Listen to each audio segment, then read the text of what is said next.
Trustee Weekly, Present. trustee McAvoy, Present. trustee Wells, Here. vice president Lawson, Here. president Marquez. Here, thank you.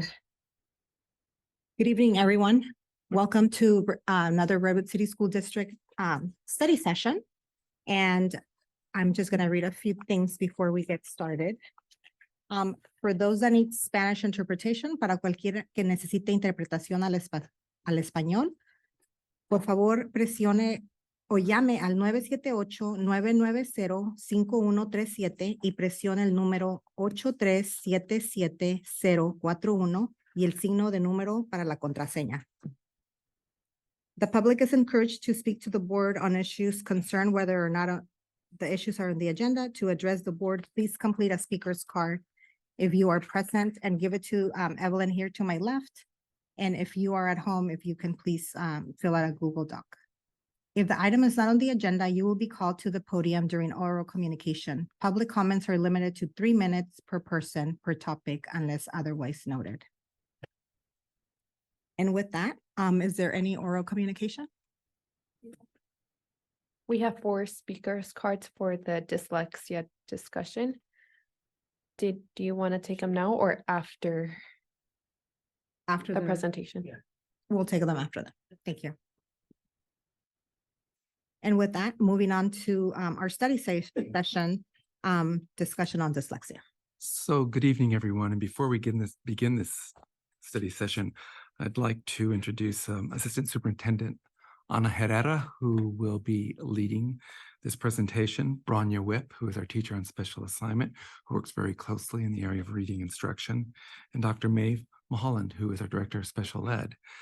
So as many members of the community and also board members and myself do understand that beginning with the school year 2025, we are to begin screening all those children from kindergarten through 2nd grade for reading difficulties, and one of those difficulties being dyslexia. And since last year, we have started working with the California Literacy Project out of Berkeley to assist us with our manners of how we teach reading in the classroom, especially in our primary grades, and then also what we will be doing in our upper grades for our students who are behind in reading. So tonight is the first of opportunities that we will be sharing with the board on what we are doing with reading as we move forward throughout this school year. But this evening, we're going to do this study on dyslexia and where we are at this point in time and where we hope to be by the time we need to start our testing in 25-26. Knowing that there should be screeners available for us at the end of December of 24. I am hopeful that we will be one of the districts to be able to pilot these screeners prior to them being disseminated or for us to choose, because Anna and I did have a conversation with some members at Stanford University who we work very closely with that have a screener out right now, but are also trying to see about having a screener for Spanish students, which is being tested in some of the states of New Mexico, and I believe the other one, there was New Mexico and there was Arizona, where they're testing right now with Spanish-speaking students. So with that being said, I will turn it over to the Assistant Superintendent. Thank you. I'm also just to note, there will be Ms. Mulholland and Branya will be taking part of this as well. So when you guys are turn, you'll come to the speaker. So by and far, we have been learning a lot about dyslexia. So I don't want to say I'm an expert, I'm learning.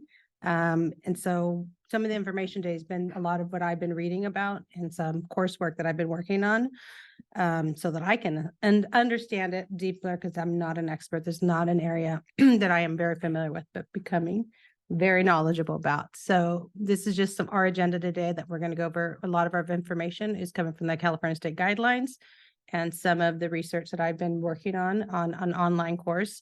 And we're going to give you some history and definitions just a little bit, our special education perspective, and what our current practices.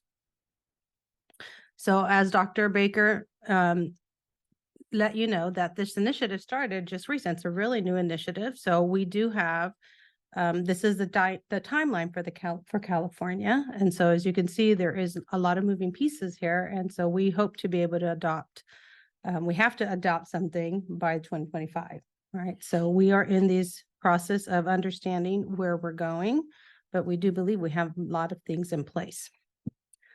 So what is dyslexia? From all the research, it's a brain disorder caused by neurological processing differences. Really, it's understanding the way language works. It can be lifelong, but it also can be sustained, and it can students can actually learn to live with this and how to manage it. So, and it is something that can be very hereditary. Okay.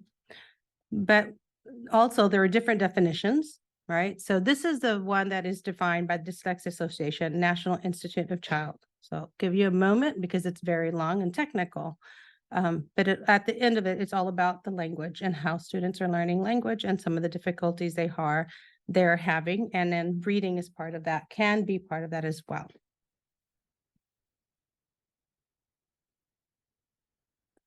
Many studies over time have shown and how this has changed. So if you look at the 1994 definition of dyslexia, you can now see that in 2002, how much it's changed because of the neuroscience and the study of it. So it's very complex. You can tell there's many moving pieces in this little diagram in 2002, what dyslexia is.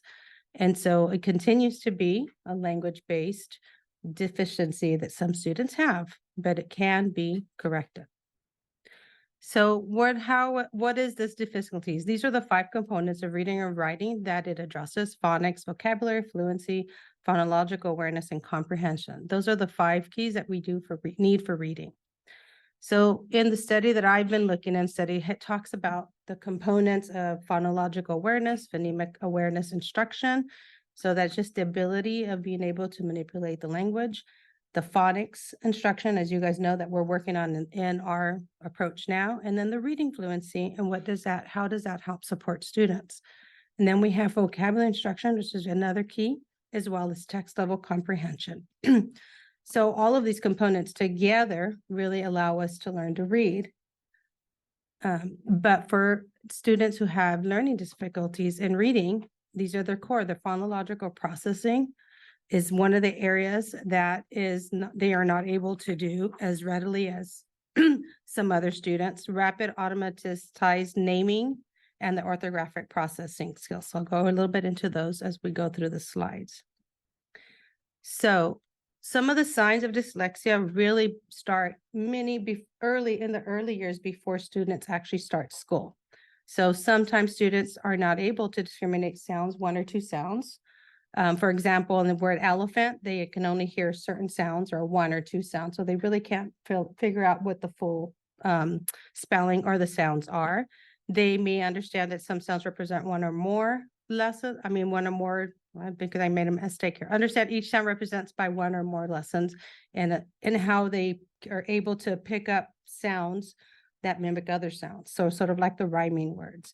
They have difficulty rhyming. Some students may have delayed speech, not all. Some have difficulty following left to right. And just like what we do in reading, we have to be able to follow that right, left to right directionality. Some students may have difficulty recognizing their own name. So some of these are there's a whole list of things that are that are in the guide that show this is just some of it. There's a lot. It's countless with some of the difficulties, but these are some of the early signs as before they begin school. So once they're in school, these are some of the things that we see students with. They're having difficulty with the phonemic awareness. They are not able to segment and blend these words together. They may confuse sight words. They may have difficulty learning sound and symbols, right? So they have to learn the numbers and the ABCs, and they're having difficulty with that. They use a lot of inventive spelling when developing appropriately, and some students have difficulty even the formation of letters, and that's called dysgraphia. So in 3rd through 5th grade, it looks a little different, right? So they're avoiding reading, wanting to even read aloud, or writing to be shared. They may get tired easily.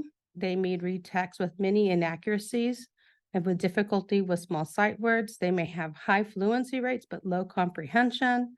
And again, because it's tied, some of them are tied to dysgraphia, which is the sloppy handwriting. They have a really difficulty with the formation of letters and staying between the lines. And so these are just some of the things in the third through fifth. There are others, and if you read if you read the guidelines, it goes through all of the stages and upper grades. And what does it look like in middle school? What does it look like in high school? So when we talk about screening, we really want everyone to understand that the screening that we are asking for really allows us to look for the risk of reading difficulties. And so when we talk about reading difficulties, it doesn't really tell us that they have dyslexia. It tells us that they may have dyslexia and that we as educators need to be aware of where these students are having these challenges. So what it allows us to do, the screening allows us to really intervene early. We want to make sure that they have intensive instruction, that teachers can track their progress, that if they need other interventions, that we're able to address those interventions in the classroom. And that we're able to target it appropriately. So it's not just, on the fly, really looking at what are the areas that they're struggling with to help identify their needs. So some of the recommendations for the universal screeners make sure that these are the components, that they have phonological phonemic awareness. That means the segmentation fluency, alphabet knowledge with rapid naming, phonics, reading fluency, and the comprehension sentences. So this is what's recommended, that when we look for a screener, they have all of these components. So in our California guidelines, one of the things that it tells us is that we should start by the spring of kindergarten to continue to look at these screeners. And that these universal screeners need to be evidence-based and they need to be user-friendly to provide our data that we need. So, and not only are we starting kinder, but we need to continue to monitor until we see that the child continues to struggle. Where if they're struggling, that's a red flag. But if they're not and they're making progress, right, we continue to monitor and support. So these are some of the targeted areas that the guidelines tell us we need to make sure that we are addressing. There's a number of them, as you can see. And so some of these things are things that we are currently addressing already, but there are other areas that we just need to make sure we're targeting in our classrooms. So phonemic awareness, the letter naming that happens in kindergarten, the sound symbol correspondence, not just in letters, but in mathematics too. Single word decoding for real and pseudo words. So pseudo words are the words that are not non-words. Sight word recognition, rapid naming, spelling, listening, comprehension, oral. So all of these things that take place in our classrooms every single day, especially in our primary grades. Okay, so these are some of that we just need to make sure we're aware of and that we're using in our classrooms. So what can we do in schools? We can use structured literacy approaches.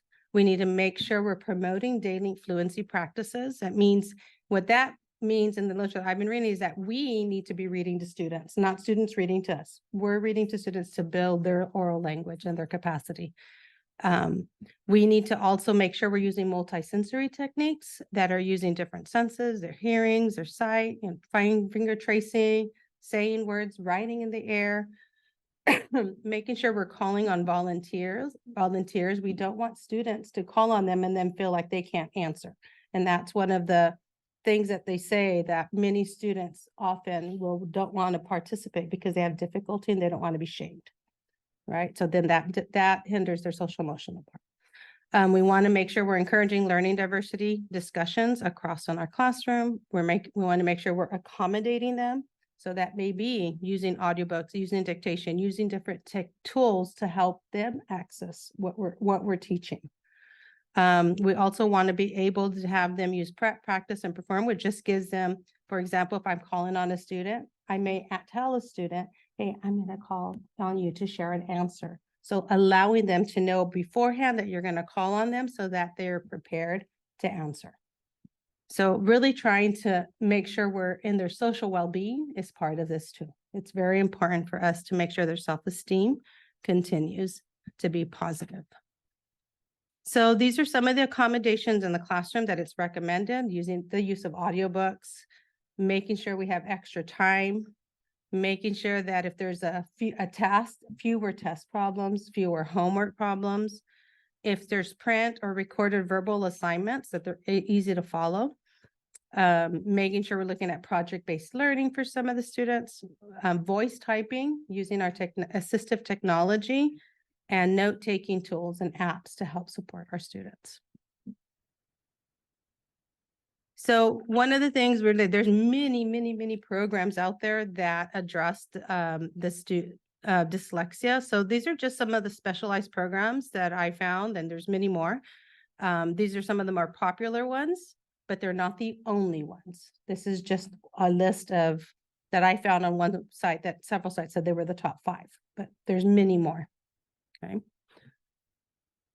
So I'm going to hand it over to our special ed director.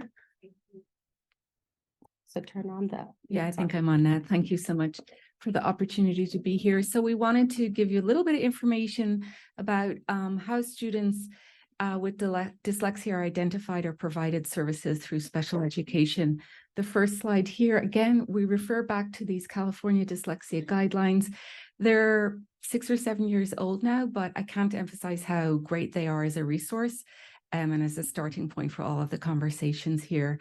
So what it tells us is that generally children with or students with dyslexia, when they are assessed for special education services, are identified under the category of specific learning disability.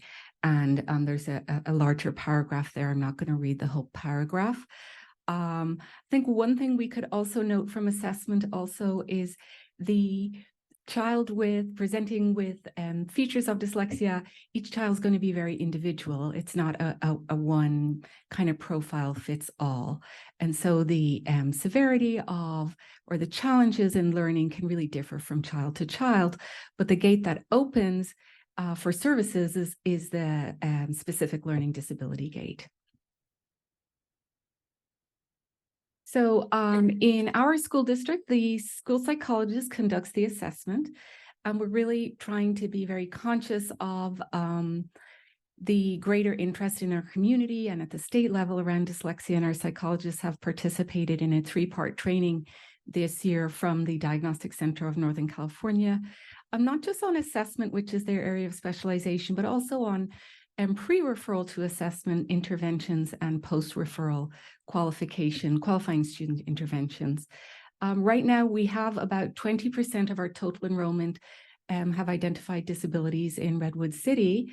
Of those students, 1,300 students, just about 400 students are identified with a specific learning disability. And we know from the research that of the students identified with a specific learning disability, probably close to 90% present with features consistent with somebody who has dyslexia. For students who are eligible, so they're going to have an individualized education plan developed, they're provided services from the special education teacher, specialized academic instruction to address their learning needs. This year, we are focusing primarily for targeting dyslexia on 2 programs. For grades TK through 8, we have SIPS, which really is a foundational skills program, although it actually can be used right up through middle school. It's a pretty flexible stretch program. They kind of individualize it, make it a little bit different for the older students. And so it's really targeting decoding and early reading skills. And then for our middle school students, we have adopted Read 180, which is a more technology-based program, and it provides instruction to really expand vocabulary, promote fluency, and is very paced to the individual student. Some next steps for us. So we do want to, we have 2 component parts. Generally, Linda Mood Bell is another well-identified reading intervention program. We're going to be rolling out 2 parts of that in the spring, Seeing Stars and Visualizing and Verbalizing. And that's, you could think of all of these interventions or tools or methodologies as a tool in my toolkit And as I said earlier, each child will present differently. So I might have SIPs as kind of a core instructional expectation within the special education department for students who are struggling readers. However, we're also recognizing that other children need other things, and we want to make sure our teams have what they need. And we did adopt Redwood City Barton Reading before I started, and I believe it may have been the year COVID rolled out. And we want to circle back around to that. For various reasons, we didn't return to it this year. Some staff are still using it, but we have a large cohort of newer staff who haven't been trained in Barton, but we haven't lost sight of it, and we do have that program available to us. So thank you again for the opportunity.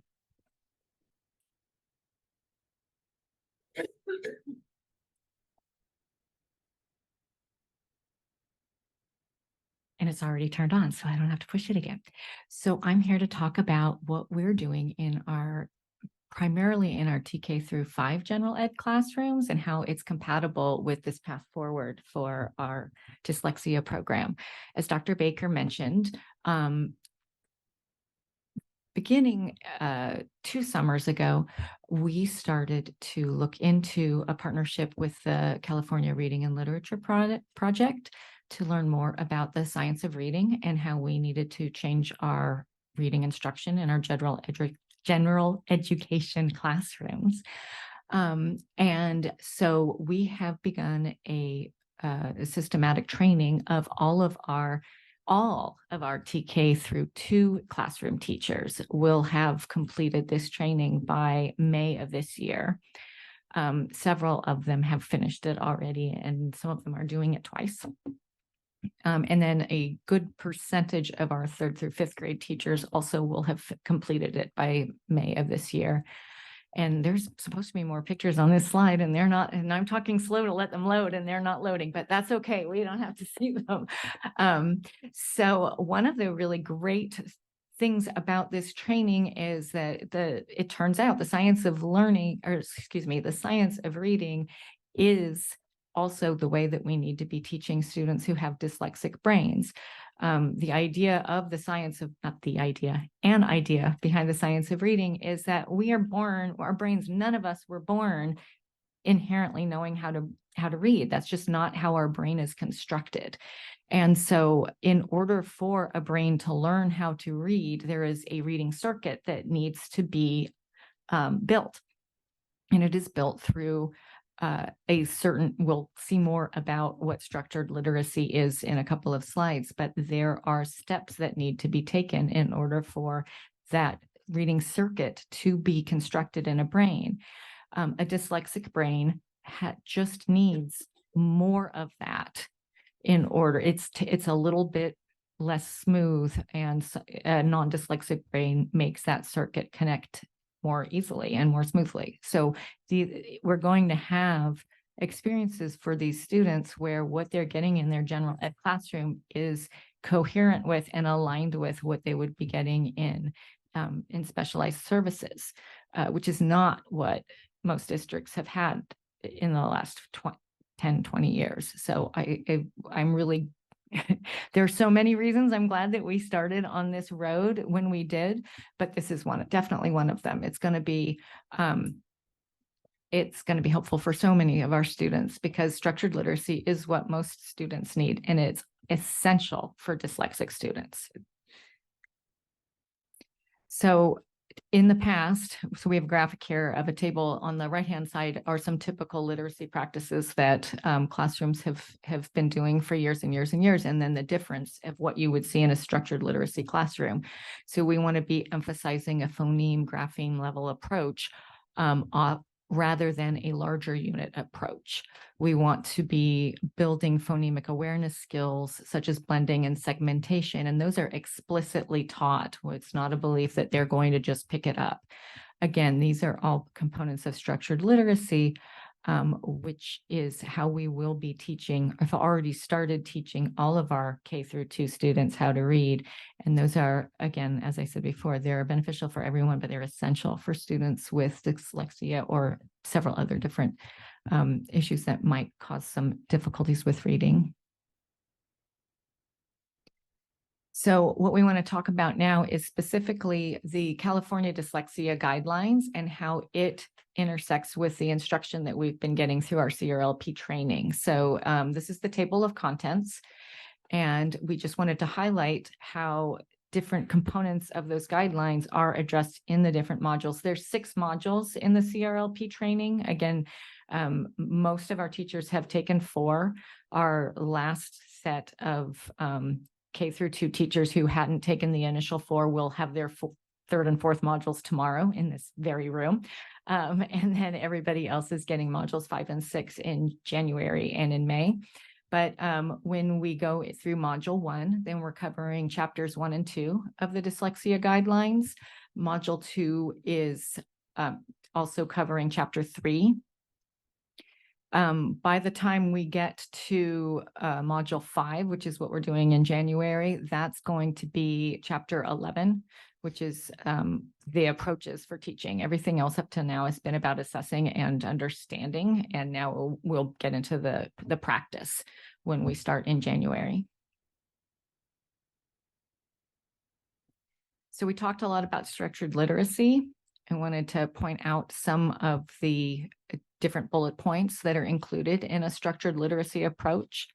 And the first bullet point is really the important hallmark component, and that is the explicit, systematic, and sequential teaching of literacy with all those different components of the reading rope that Anna mentioned before. And then you want cumulative practice and ongoing review, and everything else on there is obvious. It's that first bullet point that really was the one that was ignored for many years.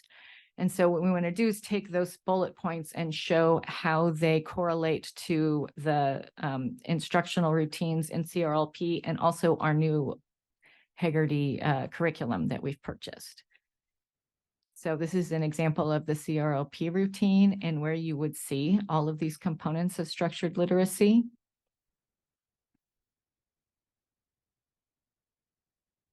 And then we have the scope and sequence for Haggerty. This is, I didn't give you the whole 3 years of Haggerty. This is just 2 units of, I think it's kindergarten.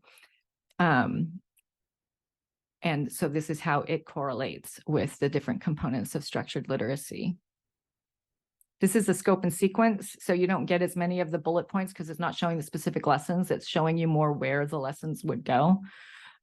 But also just to show you in a classroom, day to day, students will be receiving this kind of instruction. And as I said, already are, because we started Haggerty in August.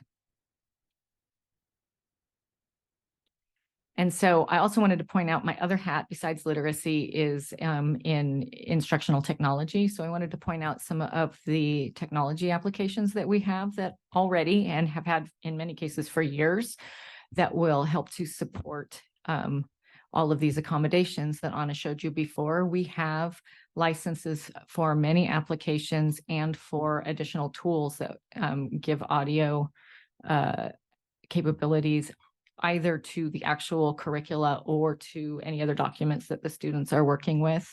Our licensed products like Nearpod and Book Creator make it easy for teachers to record directions and make them multimodal so that students can play them back as many times as they need them. And then we have this tool called Read and Write for Chrome that's available for all students and teachers that give students and teachers both the opportunity to do voice typing and note taking and translation, increase all kinds of accessibility. That's it for me.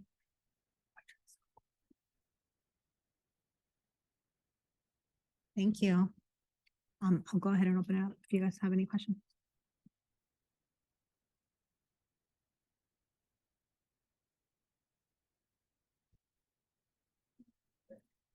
So we're going to move on with oral communication. First neighbor.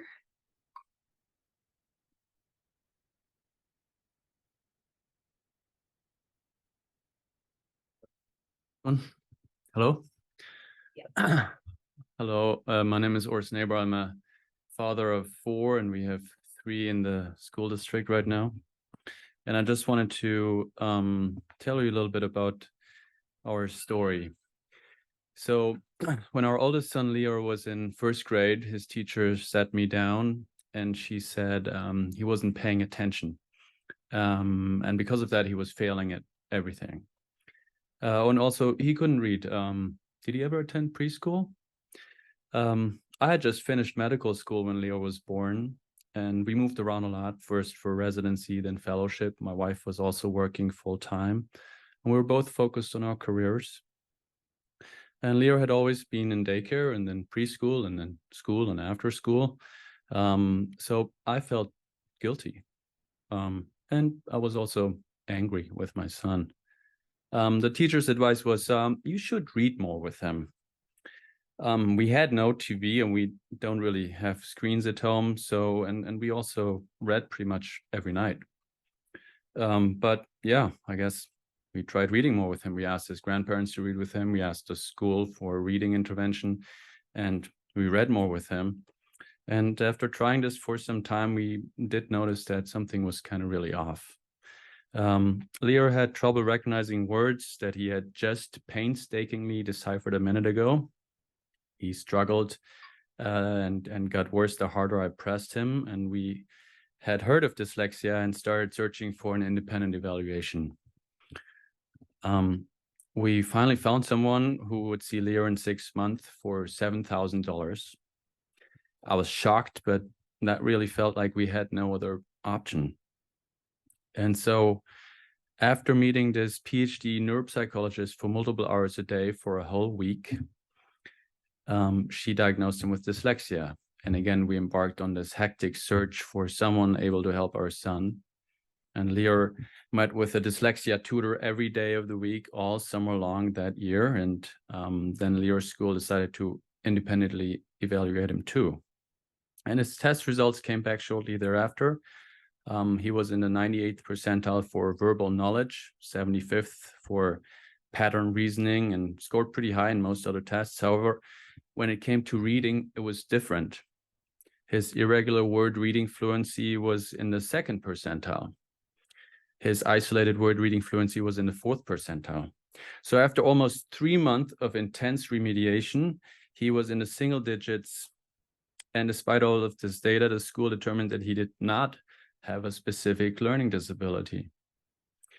I was lost for words, and the school made some accommodations, but didn't seem to have the resources to support us at that time. So we were left with continuing to pay out of pocket for his tutor, and he has made incredible progress since, but I don't know what we would have done if we didn't have the means to pay for this. Reading is the key to knowledge, and I dearly wish that we as a community will find a way to teach reading to everyone independent of their resources. I appreciate your efforts. Thank you. Thank you.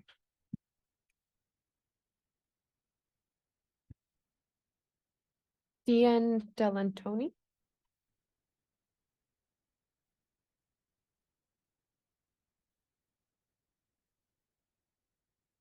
Giselle Hale.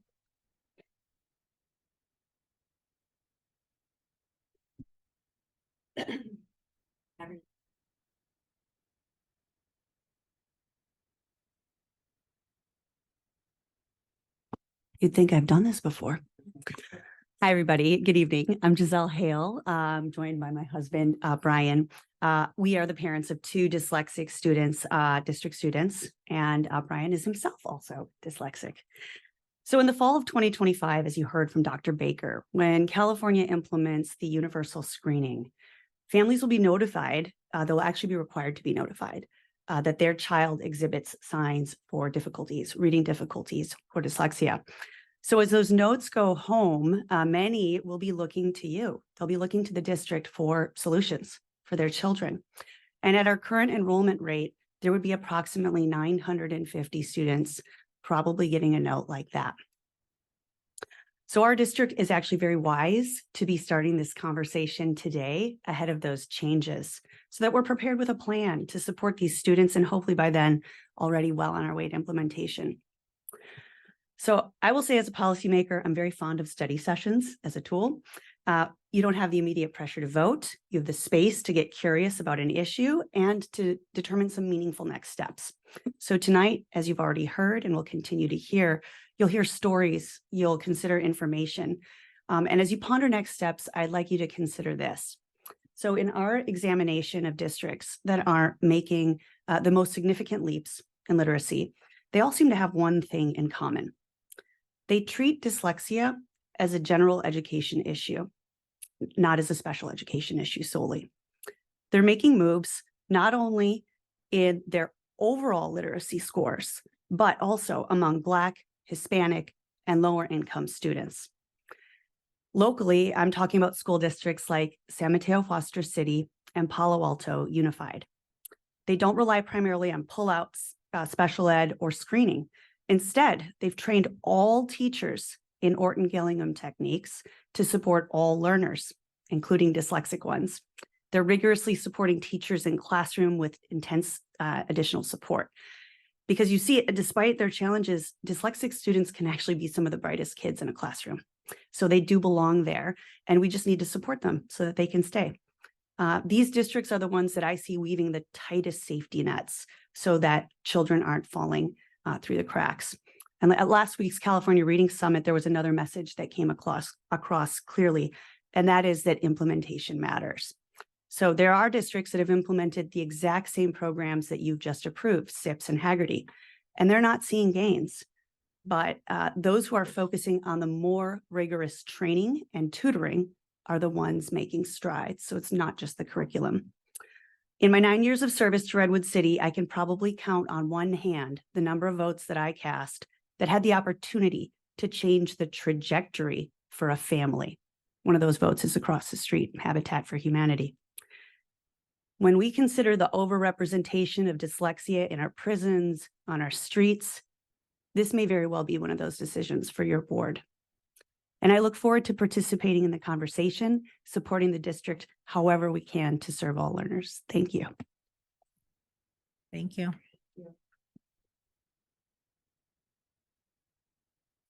Fallon Scoggins.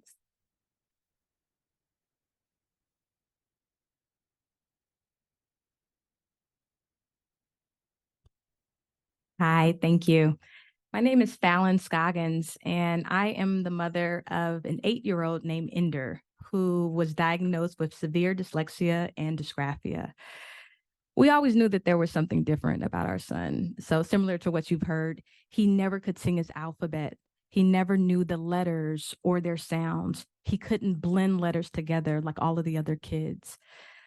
You would teach him something all day, and at the end of that session over a cookie, it's as if he had never saw what you just showed him.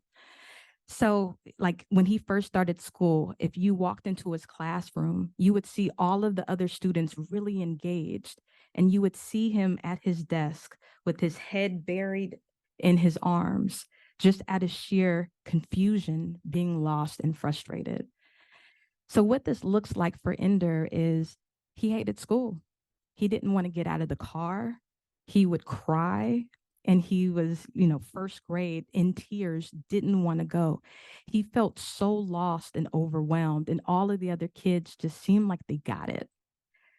So what we decided to do, we said, okay, let's do pullouts. And so he would go during school 30 minutes at a time. And a lot of the times it came at the expense of him having art or movement or things that really spoke to him. So his school day was really hard. And for him, what we saw is it wasn't just the reading and the writing topics that were challenging, but we also started to see that the other topics weren't accessible to him. He couldn't really participate wholly in science and social studies. So much of that is also dependent on reading, writing down your thoughts, of which he couldn't do that. So a lot of the aspects of his education just were completely inaccessible to him. So with that, we said, okay, let's, continue to accommodate him. Let's think about adding on after school tutoring. We're not moving the needle. So we added after school speech, after school tutoring, after school OT, things that could really help him. But what we saw is he's taxed. He's at school all day long. Then he goes to after school tutoring, and he's a child. and he's struggling and he knows it. And so with that, we said, we're not moving the needle with the remediation enough. So we really did pull the trigger and say, hey, he really needs a specialized school that can really focus and give him the structured literacy that we know works for dyslexic thinkers. So what we're finding is with that ability and also having built-in supports for dyslexia all throughout the day, he's able to access other concepts and other ideas, not just related to reading and writing, with that opened up to him. So I think we saw the stat during the presentation, 1 in 5 students has dyslexia, but I can tell you as a parent, even though that number is high, it feels so alone and so overwhelming. I think you'll hear that from parents, that there's just so much to remediate and so much to learn in such a short amount of time that it is just really scary. And couple that, I'm raising a Black boy. And what we know about the path between literacy and prison, it is very clearly defined and very clearly present. What we know about that is 38% of the prison population are Black. And we know 70% of inmates cannot read above the 4th grade level. This line is very clear. My son has a 6 times more of a chance on going to prison than his white counterpart. And then couple that with he has severe dyslexia. So I am very urgent about this, and I really want to make sure that information is clear and known. I'm really glad we're having this discussion. This is so amazing to have so many thought leaders and people really focused on this. This is so beautiful, and my heart is just so rich with just seeing us all come together with this. So I really kind of employ us as we think through this to think about 2 things. One is, how do we rethink how we talk and think about dyslexia? So I tell my son, there's nothing wrong with your brain. You're not stupid. You think differently. So that means you need to be taught differently. So how do we think about that as we're starting to develop our way forward? And 2, how do we make structured literacy instruction available to all throughout the day? I think about all the people I've met along my journey that don't have the flexibility after work to take their kids to tutoring, to take their kids to speech, to pay for it out of pocket, to maintain that. It's a lot, and it really leaves a lot of people out that may not have the ability to access those services. What we know also is that students who are reading below the 3rd grade level at 3rd grade only have a 12 to 20% chance of ever catching up. My son Ender is in 3rd grade, and he is reading at a kindergarten level. So I know our clock is ticking for my son, and I really thank you for having this, and I'm happy to help and would love to be a part of this in any way I can. Thank you all. Thank you. Jennifer Salma.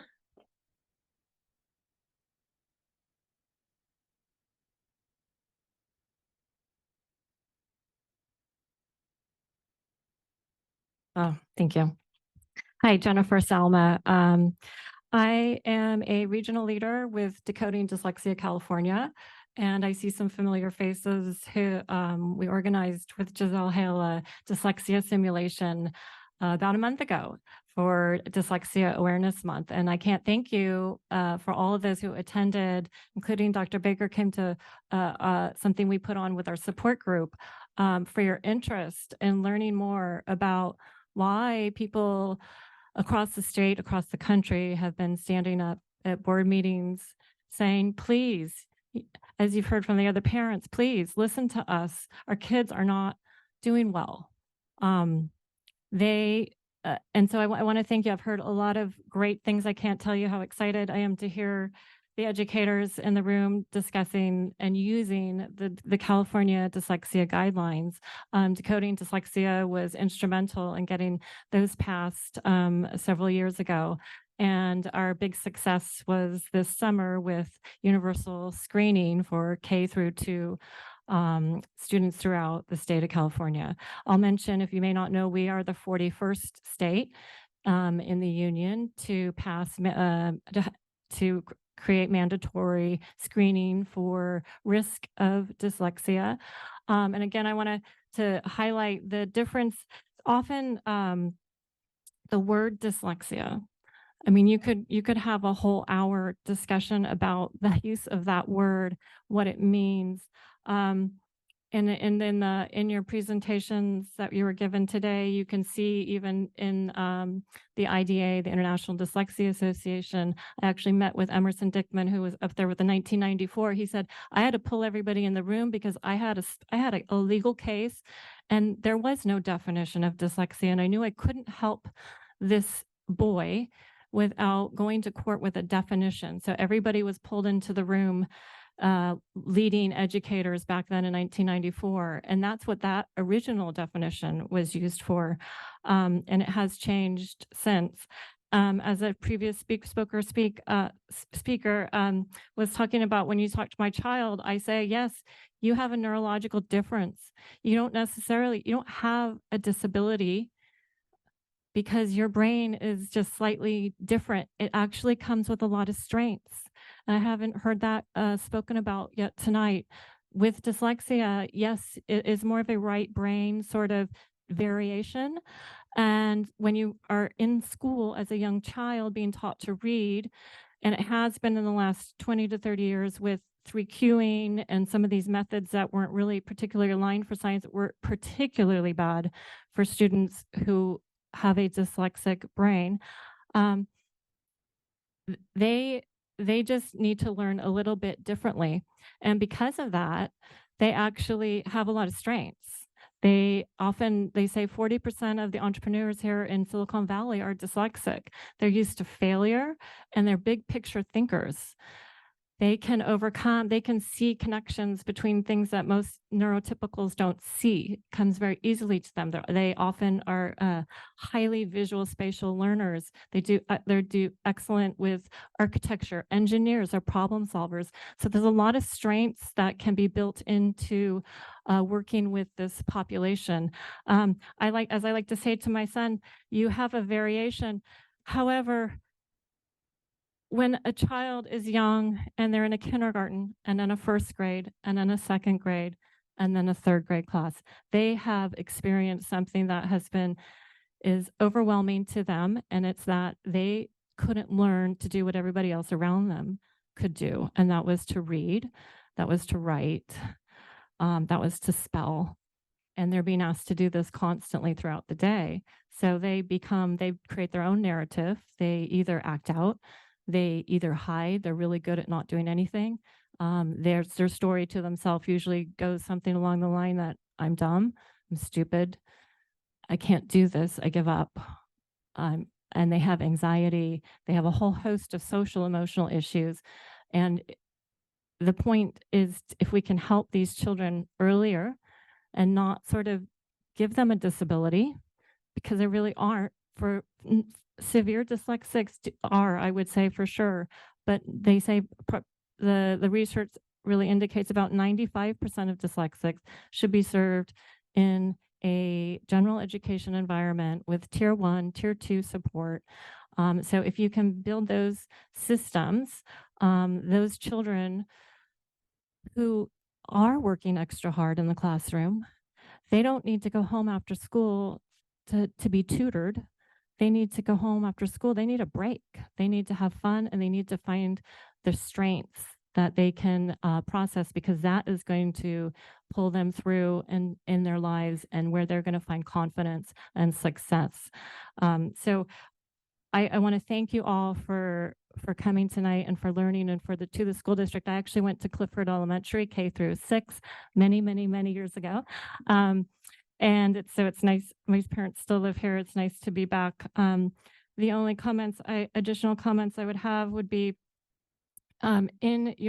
typically with some of the programming, once the child is in special education, that the program be administered with fidelity.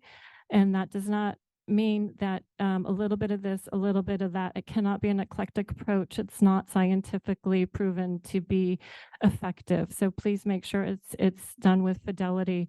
Also, your teachers who are now being asked to do something more And it's a heavy load and a heavy lift during today's days.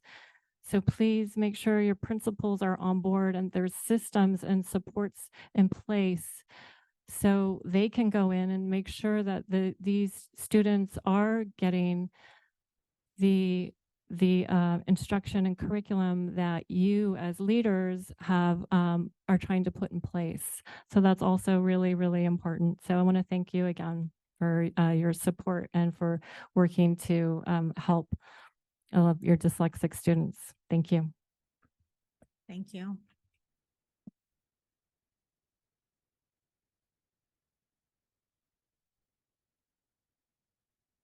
Okay, and with that, we're done with oral communication. Do you guys have any questions? So I know we are short on time at this point. So that's 2 minutes per. So I'll try to be quick, but this is it's a subject I'm really passionate about, teaching people to read and how important it is for everyone to learn to read. First of all, I want to thank all of the speakers that came out tonight, the parents especially. Your stories and your words are very impactful.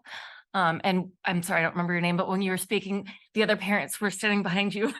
No, not Jennifer, Fallon, yeah. Anyway, so I loved the way you talked about the dyslexic brain too. I don't like using the word disability. I have one son that I talk to a lot about, like, oops, that's your ADHD brain working right now. I talked to my other son about his autistic brain, and that's how they talk about themselves too. And they don't feel like it's some sort of label or disability. It's just a different way that their brain works. It was at the dyslexia simulation. I don't remember who said it, but somebody quoted a student that said, "I'm a really good reader, but sometimes my brain gets in the way." Yeah. And I love that. And just, I'm going to try to wrap this up. I'm sorry. I didn't realize I was going to talk about Linneman Bell so much tonight. So just for the audience, I worked at Linneman Bell for 10 years. It is a highly effective program. I absolutely believe in it. I taught Seeing Stars. I taught VV, visualizing and verbalizing. I used it with my own kids in a modified version when I was teaching them to read as kids too. I still use it. My question, Maeve, for you is, you mentioned January 2024, Linneman Bell Seeing Stars VV. What does that mean? Is it professional development for teachers? Is it how is that being used? So we were able to purchase those programs through some COVID funds last year, but as part of our plan in rolling out interventions or professional development this year, we've slotted it in for a January rollout. That means at our full day PD in January, we'll begin that journey, but we have an additional 4 sessions set aside through the rest of the year. And it isn't fully articulated yet, but I can definitely keep you updated. Okay, so it's PD for teachers. For TK through 8? The special education staff. Special ed, okay. Yeah, special education staff. Okay, thank you. I'll let you guys talk. Yeah, sure. Yeah, thank you to the speakers for coming and sharing your stories. It was important for us to hear about Indor and Lior and their experiences with their learning difference and how that went, and again how that affected the parents and brought that in. The lack of joy. I mean, part of our mission is talking about a joyful and an inclusive environment for students to learn, and it's really disheartening to hear that. And I'm glad that we're taking steps now to be able to change that. Also, Jennifer, thank you for coming and talking to us and representing Decoding Dyslexia California. It's always great to hear from an alum. You can come and talk back anytime you want. And Giselle, I agree with your point that this is a general education problem. Like, we should treat dyslexia as part of general education. And I'm really glad to see that with the CRLP training that we're providing, we're taking the first step towards providing the professional development and support for our teachers to be able to bring structured literacy into Tier 1 education, which frankly is where it belongs. I know it doesn't stop this year. This isn't just hey, we're done at the end of this and just push it forward. It's going to be ongoing, assess, reevaluate, and fix and learn on. And so I'm glad that we're starting on this journey now. and then Dr. Baker, the universal screening. I really think that that's going to be just enlightening to be able to have that information. So I'm glad that you're talking about trying to pilot a screener earlier. I agree it makes sense to find one that's going to align with the where California is going to select, or one that they're going to try and pick on, because it doesn't make a ton of sense to train all the way on one that we then just have to replace the next year. But it would be exciting to see if we could at least pilot that and see what those results were. Thank you, Maeve, Branya, and Anna for presenting tonight as well. Thanks. All right. Thank you, everybody. I do need to thank our staff, Anna, Brianna, and Maeve, for all the work that you're doing and for your presentation tonight. And I wish we had more time. I think, as some of the speakers mentioned, this is the first of many or not the first, but it's a continuation of many conversations we've been having. I know that many of us up here on the board and many of our staff have been experiencing the dyslexia experience. We went to the Right to Read and had that conversation. Some of us have been out to Touchstone School, the dyslexia school, doing a lot of readings, really digging in. And I do want to say to the parents who spoke, thank you so much. We need to hear your stories. I want to validate your experience. I'm sorry that we didn't do better at the time, and I hope that we will move forward. We need to do more, and we know that. I think COVID was a difficult time for everybody, not to say that that was it, but I think we were starting to make some strides on a lot of stuff, and then COVID hit, and we're really kind of getting back into it. I appreciate all the work we've been doing on professional development with our teachers and our principals. Principals are completely bought in, as well as is our district staff, so just know that. I know one of the things that came up with when we had the conversation with Touchstone is that it's really important who's doing the screening and what the screener is. And so we want to be really mindful of that. And so I am fully supportive of us piloting when we're ready, when we know what are the options. And I'm glad you're having conversations with Stanford and others. So thank you for doing that. I do think in the meantime, as we know, I think any of the sorts of instruction that we're doing in Tier 1 and Tier 2 for all of our dyslexic students will also be good for all of our students. So I'm really pleased that we're moving forward with more explicit instruction. And I think we're going to see a lot of benefit from that. We're already starting to see benefit from that. We've been hearing from some teachers who are implementing this, who are really excited about it. So I'm looking forward to seeing more on that. And there's probably more I could say, but we don't have a lot of time. And I'm looking forward to more conversations and kind of hearing as we continue down this path. And I do want to give a shout out to Giselle. Thank you very much, Giselle and Brian, for your leadership in this area in our community. And just reaching out and giving us, giving particularly the board resources as you're learning as well. So I appreciate that. Go ahead, David. Thank you to all the speakers, all the parents, and the educators. I'm glad we're on this learning journey together, looking at what's out there in terms of the evidence and hearing how it's impacted families. So thank you for sharing that. I'm absolutely agreed that the goal here is to level up the whole classroom, to keep kids in the classroom and to have the quality of education be such that our dyslexic and non-dyslexic students alike can go and benefit from taking an integrative reading approach. And we're early days in making good forward steps there. We've got a longer journey to go on, but I'm glad to see that the conversation's happening and that we're making good progress in this way. So thank you, everyone who presented today. I appreciate it. And then, of course, we don't have that much time, but I do want to say I appreciate it. And I don't want to repeat what everybody said, ditto to what everyone said.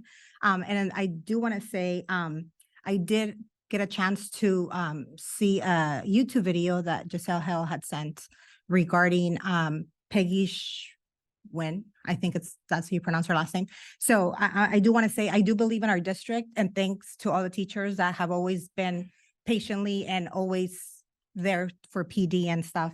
And so just as Peggy said, and I don't know if you guys had a chance to see it, it's not if, but how, and how are we going to do things? And again, I do believe in our district.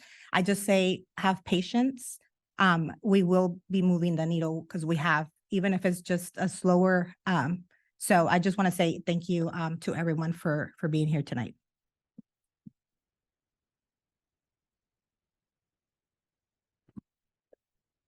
And as, as a district superintendent, I know the parents, you may think that this is really a slow process for us, but we are definitely committed to moving in the direction to where we meet all the disabilities that all our children have in this school district. As Elisa said, COVID did take a toll, but we're moving on, and we have to start moving that needle. And administrators, teachers who are here tonight that are going to stay through a report from their school site principal, and who's also probably out in the lobby, have been doing an amazing job. And so as we move forward with this together, let's learn together. We are more than willing to work with others that have a specialized identity in this field and move in that direction, and moving closer with, and definitely learning from Anna at Touchstone. She said there are screeners coming out on Friday that she is going to recommend after my conversation with her. And so I'm hoping that those screeners are going to be the ones that we will be able to choose from. And I asked her, what's the chance of her just showing us some in the near future? But she's very, very committed to working with us also. So it's really good to know that we have someone who is the expert in this field who is right here in our backyard. So we are moving in that direction and moving to make sure that all our children are definitely literate by the end of third grade and moving forward. And also any children that has a disability, that we are meeting that disability and moving it forward and moving that needle. So thank you all so much for coming this evening. This is the first of other study sessions that we'll have around reading and instruction in this school district. Thank you so much. I'll make a motion to close out this part of the Second. study session. All those in favor? Aye. Thank you. Thank you. Thank you, everybody, for coming.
For those participant in the audience, online, we'll be with you guys shortly. We're just taking a quick 2-minute break. Thank you.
Good evening, everyone.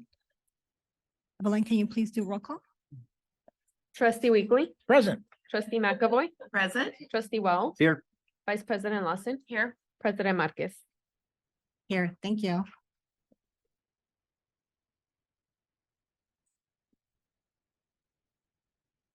The report on closed session, it's the board anonymously approved a settlement agreement in OAH, case number 202308610.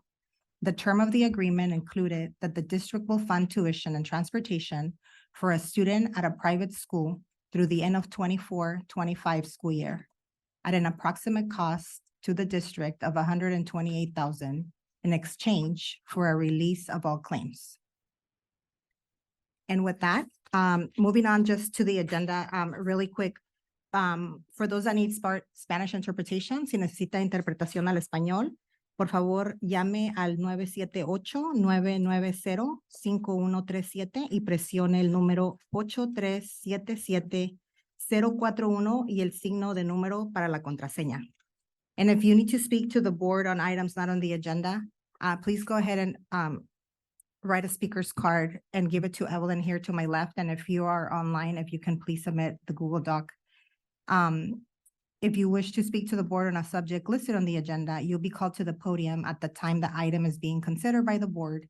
If the item is not on the agenda, you will be called to the podium during oral communication. Public comments are limited to 3 minutes per person per topic, unless otherwise noted.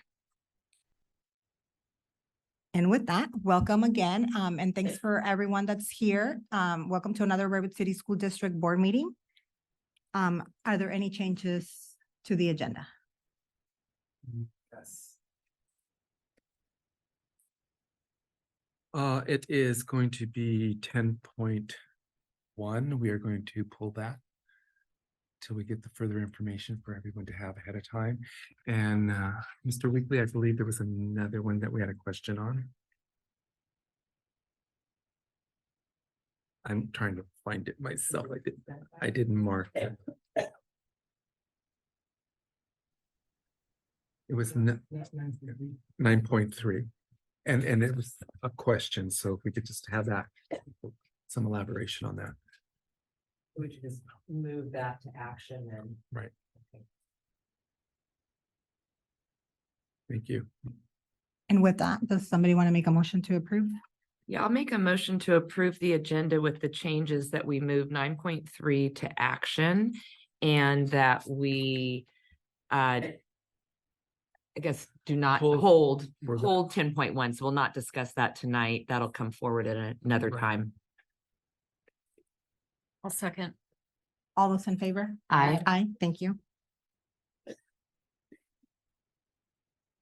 And do we have any oral communication? No oral communication. Thank you.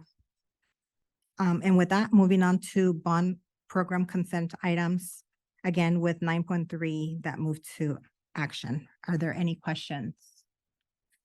I'll make a motion to approve. I'll second. All those in favor? Aye. Thank you. Thank you, guys. Thank you.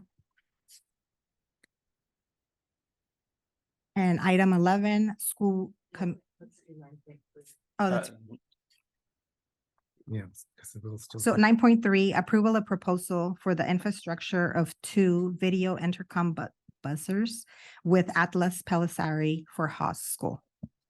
Yeah, do you guys want me to speak to the scope of that proposal a bit? Yeah, that would be great. You know, I was just reviewing the expenses. I noticed it was 58,000 for running 2 conduits, not including any of the electronics. So I just was hoping to get some more elaboration about that expenditure. Absolutely, and great question. So that work involves trenching across one side of the campus through asphalt, doing underground conduit and electrical infrastructure. So all the electrical wiring, connections in that IDF, and then also concrete work. So a concrete pedestal on that side of campus, wiring connections on the other end at the gate. And then on the other side of campus where the other gate is, the Roosevelt Avenue side, they're trenching around the perimeter of the campus through, dirt grass, laying conduit, electrical infrastructure on that side as well, and then conduit along the building side, as well as a connection to that IDF or MDF on that side.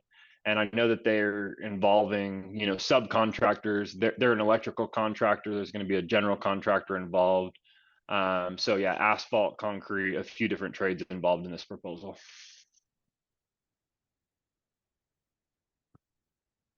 Thank you. I have no further comment.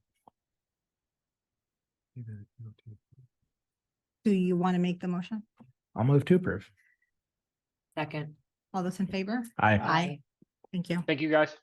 Thank you, Will. Thank you. So again, moving to 11.1 being Hoover and Henry Ford school presentations for the 23-24 school year. So we want to welcome the Hoover team to the podium. I'm not sure if all of them are speaking, but tonight we have our principals and vice principals, and I see a lot of teachers online as well that are joining us.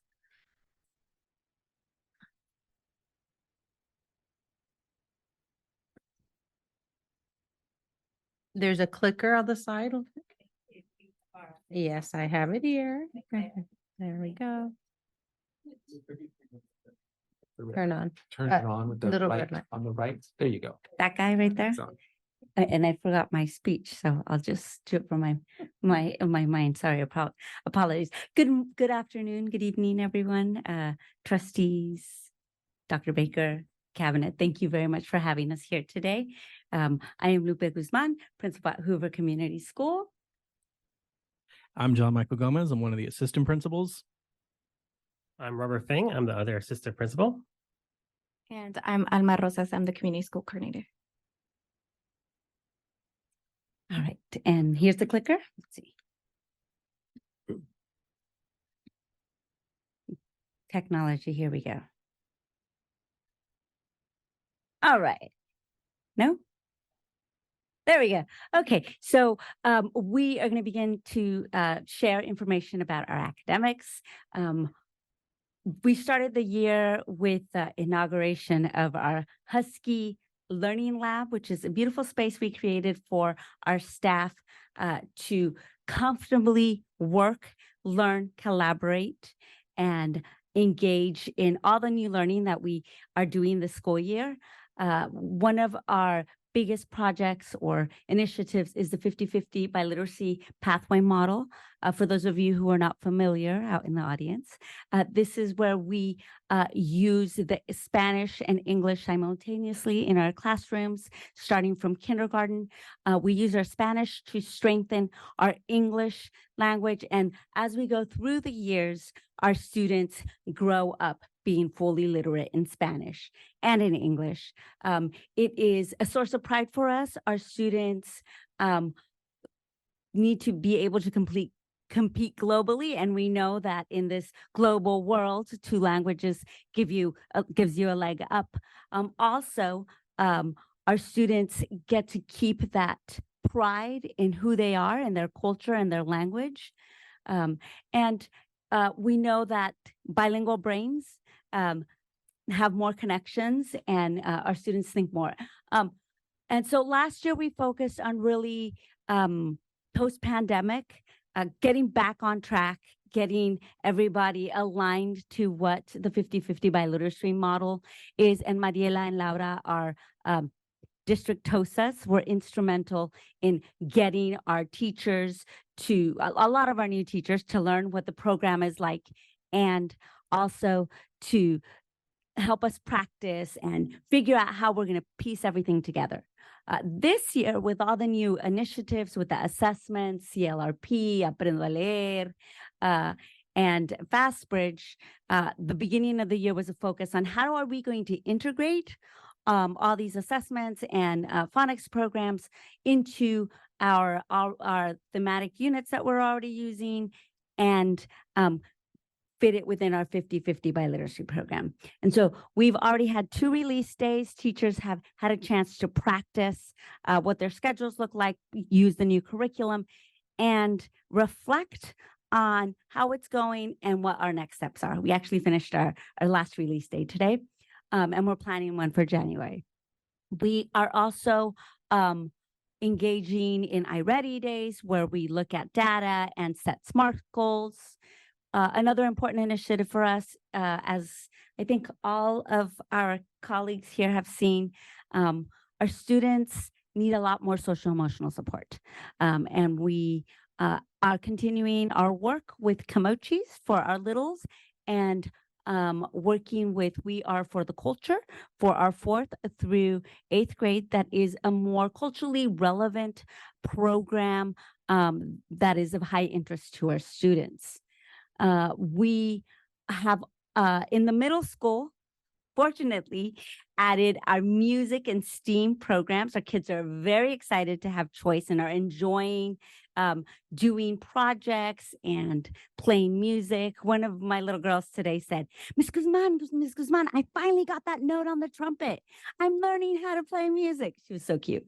And so it's something we haven't had at Hoover in the middle school for a very long time. And it's very exciting to see that passion ignite in our kiddos. We have also created a space for targeted instructional grouping for our middle school so that our teachers can provide our students with targeted instruction at their level and really differentiate what the kids need. So kids get pulled out into small group to either work on a particular need or enrich something that they're passionate about.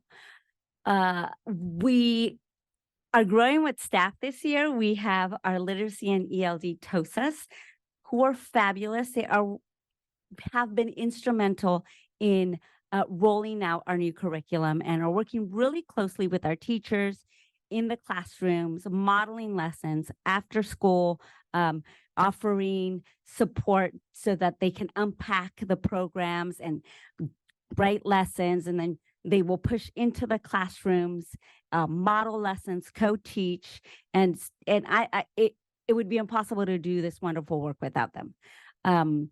We are working very closely with our MTSS leadership team on setting goals for the year, making sure that we are engaging in cycles of inquiry, identifying where our greatest needs are, analyzing data, release dates for this too, setting up SMART goals and identifying who our students with the greatest need are so that we can support them daily.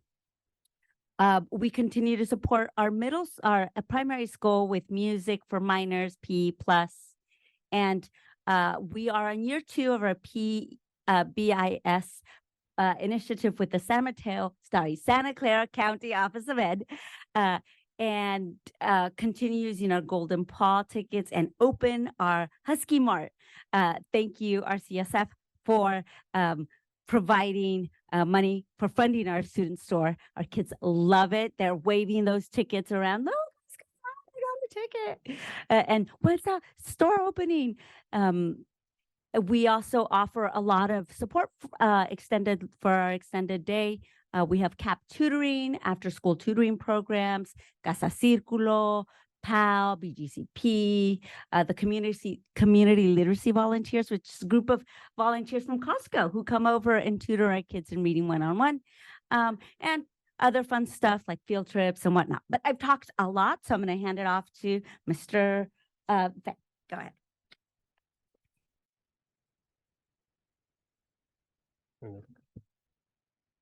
Wait, no, or do I? Okay. Okay, good evening, trustees, Dr. Baker and cabinet members.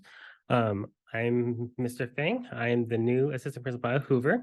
So I'm excited to join this school community. I come from Fremont Unified, so it's a very different community, but I'm very excited to be at Hoover. At Hoover, as a community school model, we are focused on providing opportunities for our students, families, and community partners to come together. Recently, we had an assembly with a partnership with Stanford Live and had Ladama come perform for our students. Ladama is a group of 4 women who are musicians, composers, and educators from different countries and cultures of the Americas, harnessing music from the respective countries of origin, Brazil, Colombia, Venezuela, and the United States. The group utilizes traditional and non-traditional instruments from across Americas with a modern twist to write and produce Latin alternative music. So this assembly actually came and presented with our students. And then a lot of the students that we never really saw like really jiving with the music, we saw them on the site like dancing. We have a lot of pictures and videos. This is really a way to bring music to our school. In addition, we do have the icing program that is coming to teach music to the 3rd to 5th graders. And we also have our music program led by Miss Linford, who is teaching students to play individual instruments. And she is also looking to create more after-school opportunities for music, like a school choir and things like that as well. So we're really pushing our music program as much as we can. This week on Tuesday, November 14th, we had our recent event called Walk for Unity. Our students wore purple, walked to the field, and entered campus together as a school. This event is focused on Ruby Bridges, believing that the most important thing is uniting students. So as we walk together as a school, we were walking united into Hoover. That is why this walk to schools is so important, because it is a call to action. This day will be a day of dialogue, encouraging students to participate in discussions about racism, bullying, and youth activism on this day and throughout the school year as we continue to build connections and build community at Hoover. On October 27th, Hoover held our first fall festival, and we had many students and families come out to participate in games, eating together as a community, and also participating in the family dance and middle school dances that we had arranged for our students and families. This was open to our students, staff, families, and the school community. It was a wonderful event to connect and build relationships with our school community. So it gave our staff a chance to bring their families to really be part of this community, and also gave me a perspective that seeing the entire community together for the first time, other than like the more organized events, this is more a fun event where everyone can just come and have fun and relax and enjoy all the things all the activities we had planned for them. Other events we've held or are planning to bring to families together include Maze Days, which we had in August. We did a Halloween parade where we invited parents to come watch the students in their costumes.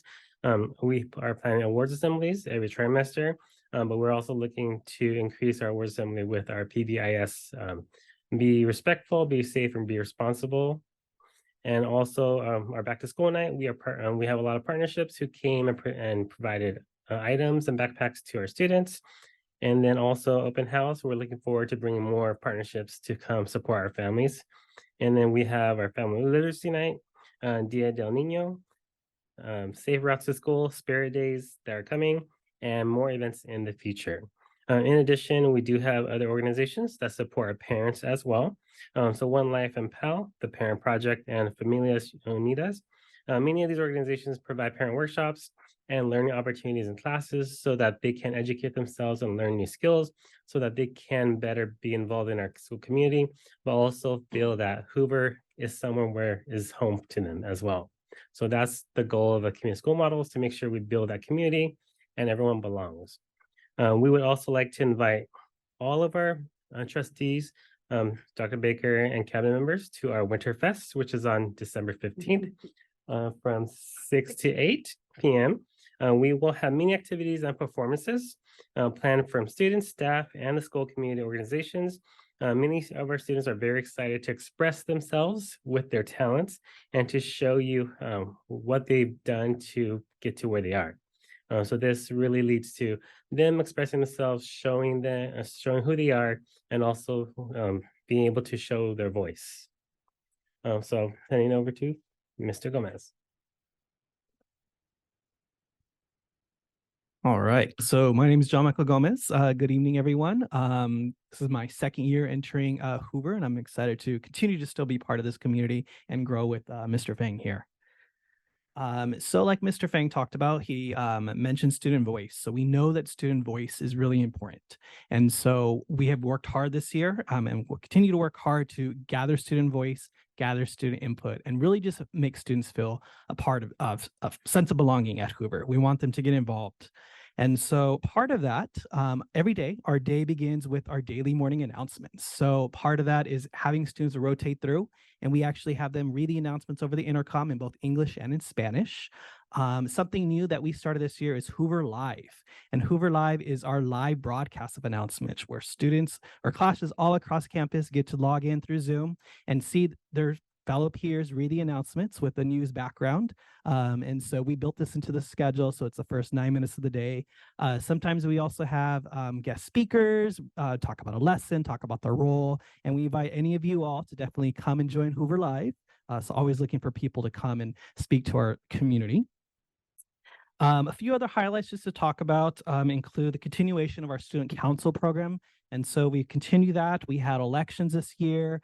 We got election booths from the San Mateo County Elections Office, which is really neat to just have students participate and really want to hear their voice. We even held an assembly where students got to speak and run a whole campaign. So that was great to see. Our student council has also been instrumental in really providing a lot of involvement on campus. Like Mr. Fang mentioned, we held Fall Fest, and so we had most of our booths were actually ran by students and also some parent volunteers. We actually were able to purchase a cotton candy machine this year to sell the cotton candy, and it was cool to see just the students in there twirling the cotton candy. Lots of sugar rush too, by the way. In addition to that, like Mr. Fang mentioned, we also held our first family dance at our Fall Fest. So it was great to see families come out, and that turned into our middle school dance afterwards. So again, really just hearing what the students want and on campus.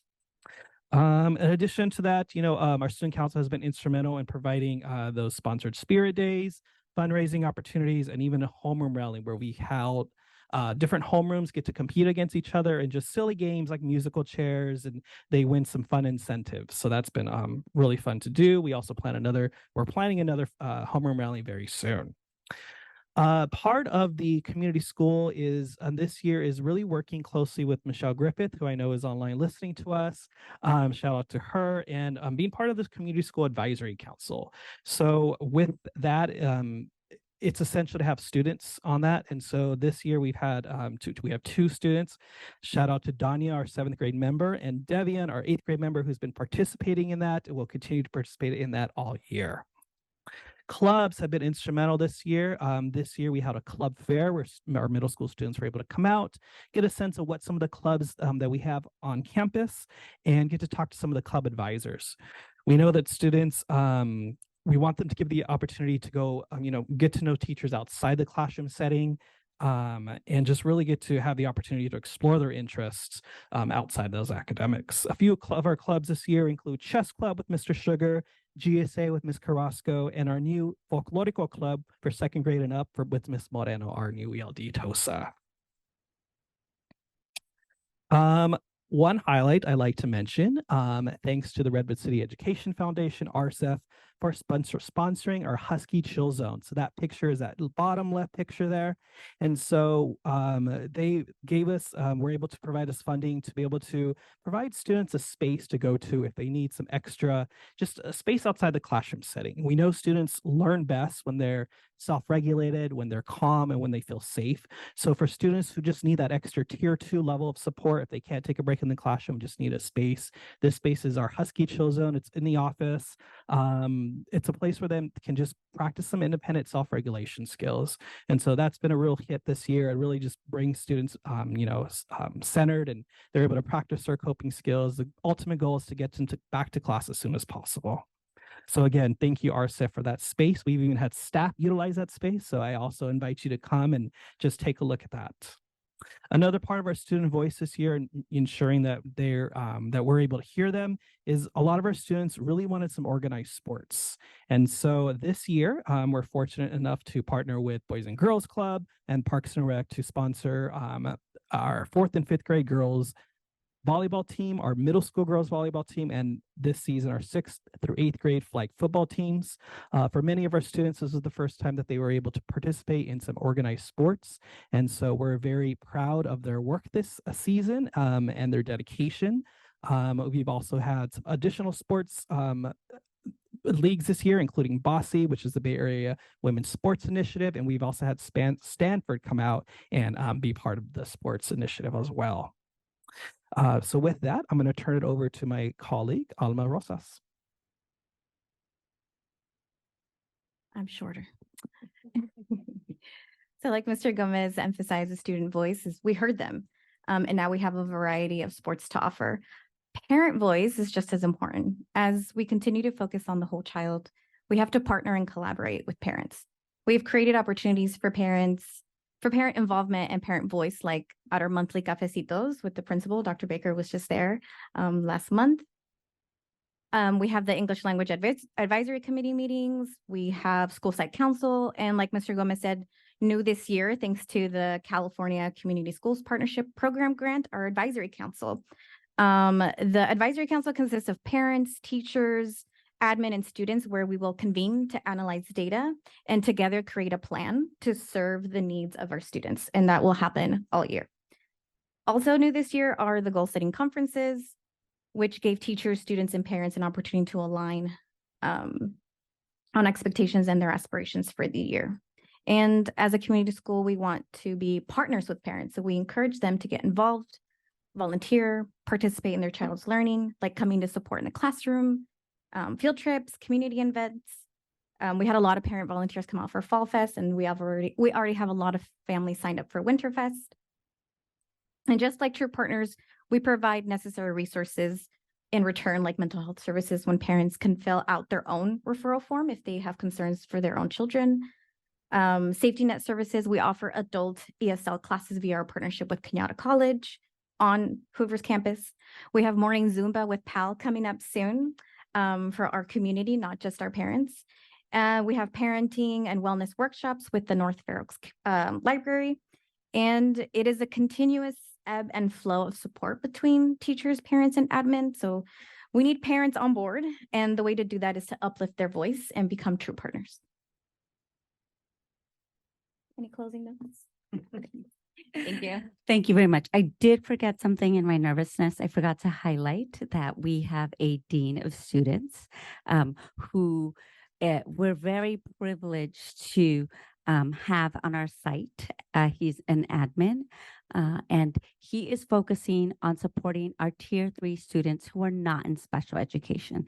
As we know, some of our kids have vast needs, difficulty getting to school, difficulty regulating their emotions, academic struggles, and he is able to go out and do home visits and support the entire family in getting the child ready to come to school and feel like they belong and they are safe. So it's an added layer to the robust services that we have, and we're very grateful for that. So sorry, Josh.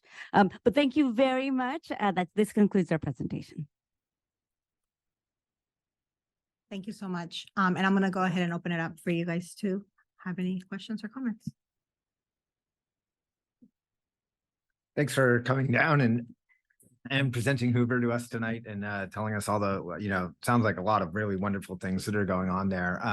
Thank you to everyone that's in the audience, both online and here in person as well for it. It was,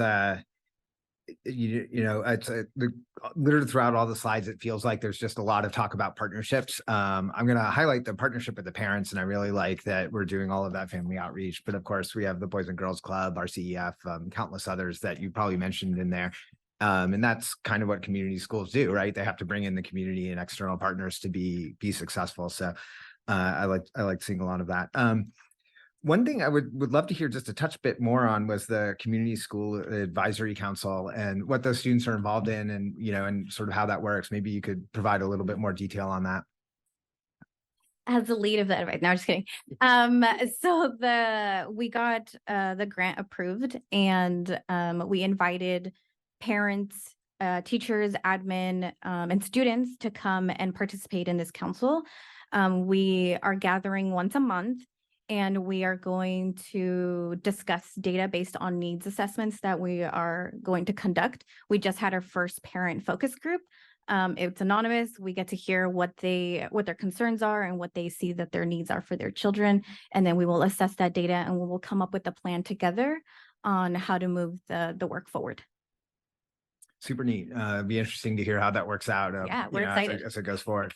And then I'll ask one more question on the academic slide. Thanks for diving into sort of the return back to the 50-50 by literacy and how that's going, and the support that's happening there.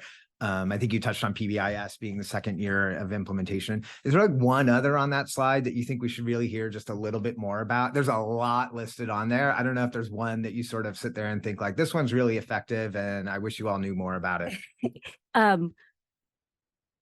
I want to go back to our MTSS work. There is so much that we're taking on this year, and it can be extremely overwhelming especially for our primary teachers.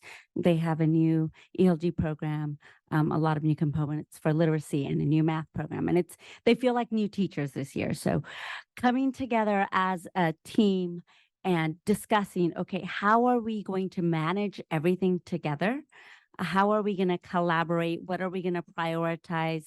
What are our kids' needs, and what are they telling us we need to focus on? I think it's super important. So we're being very intentional in how we take everything we have to do, look at the data for our students, and determine where the greatest need is and how we are best going to support it. And I have to give a big shout out to all the TOSAs, our TOSAs at our site, and the TOSAs here at the district office. They have been amazing in coming together, listening to our needs, creating different support plans for different teachers, differentiating instruction, and modeling what we need to do for our students. And we have a huge task ahead of us, and we are strategically identifying what our next 5 years are going to look like, so that we can get kids ready for high school and to compete at high achieving levels.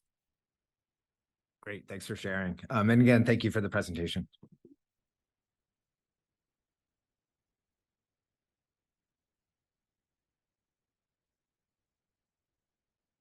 All right. Thank you. We take turns here. We try to be respectful in how we make comments. Anyway, thank you very much for your presentation. It's so nice to have 4 of you be here tonight speaking. And thank you to the audience, all the different Hoover staff and volunteers and parents who are out there. Really great to see you. And I know we have some online. I will say tonight, I think with Hoover and Henry Ford, this is our biggest in-person crowd we've had. So hats off to you for getting people out on a rainy night. Very impressive. It shows the support that you have at your school. And I always enjoy coming to Hoover. In fact, I sent you an email this week, so we'll talk. I'm hoping I can come out either Friday or soon. So whenever works for you, I'd like to get out. I really enjoyed the presentation and the highlights. You know, I'm so happy that at Hoover, along with some of our other schools, we are teaching Spanish and English. I agree. It's so valuable. We want our kids to be biliterate, bilingual, successful in life. I love the way you talked about MTSS and some of the new programming that we're having, the new supports. I know we have talked about it. You are not always at our board meetings, all of you here in the audience, but we know that we've asked a lot of you. We are grateful for everything you're doing. You've taken on a lot this year. I know in talking to some teachers and principals and other educators working with students this year, you're already starting to see some of the benefits of that. So I'm hoping over the next year or two, we're really going to see the fruition of all the hard work that everybody's putting in this year. And thank you for giving our professional development and our TOSAs a shout out, because they really deserve it. And it's always nice to hear that they are supporting those of you who are on the front line every day. So thank you. I have, as you know, I've always been an advocate of enrichment, and I've wanted every one of our school sites to have enriching programs. So I'm so excited to hear about STEAM and music and other sorts of things that are happening at the school site. And I know our, you didn't really talk about it, but our extended learning opportunities, providing more after school programming for kids and that fun stuff. I mean, that's how you learn, is if you're really engaged and having a good time. So I appreciate that. Love that you gave RCEF a shout out, and particularly helping with the chill zone and the markets. And I know they help with, I think, mental health and some other things. Definitely. So our local ed foundation really does deserve some credit for all that. And then the after school sports, I mean, I've always loved sports, and I know that kids also enjoy that too. So I'm glad you've been able to kind of bring that back. So anyway, lots of great stuff. I don't really have any questions. I may have more when I come out to your site and visit.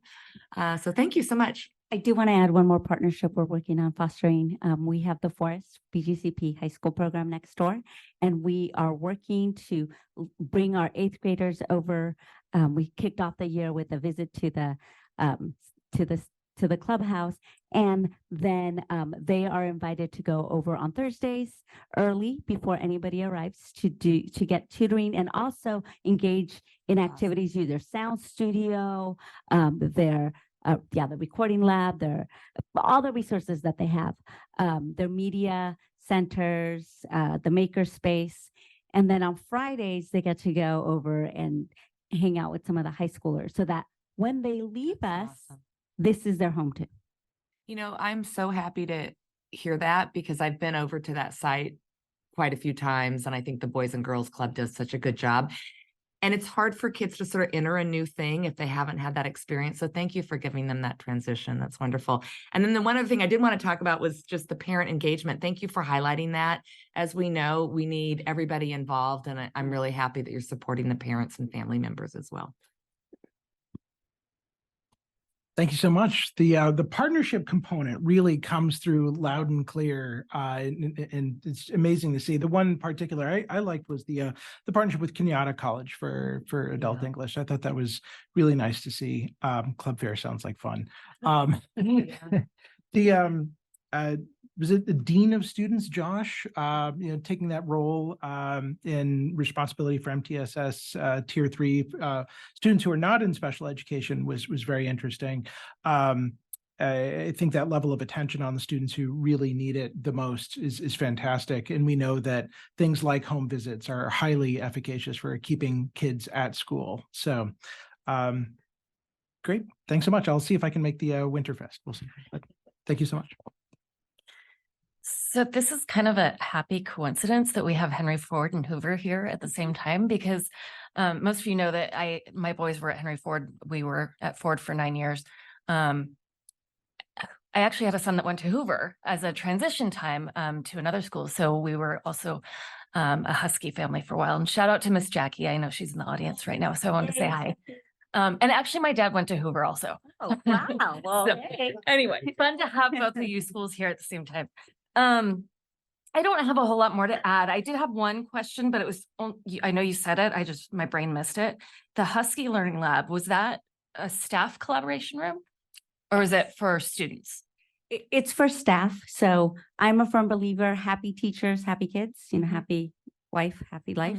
And because we're doing so much learning, we need a comfortable space. So we're always fighting for where do we meet? Where do we do that? I mean, the staff development room kind of has adopted that space for themselves, which you're more than welcome. I love having you there because that means I get you.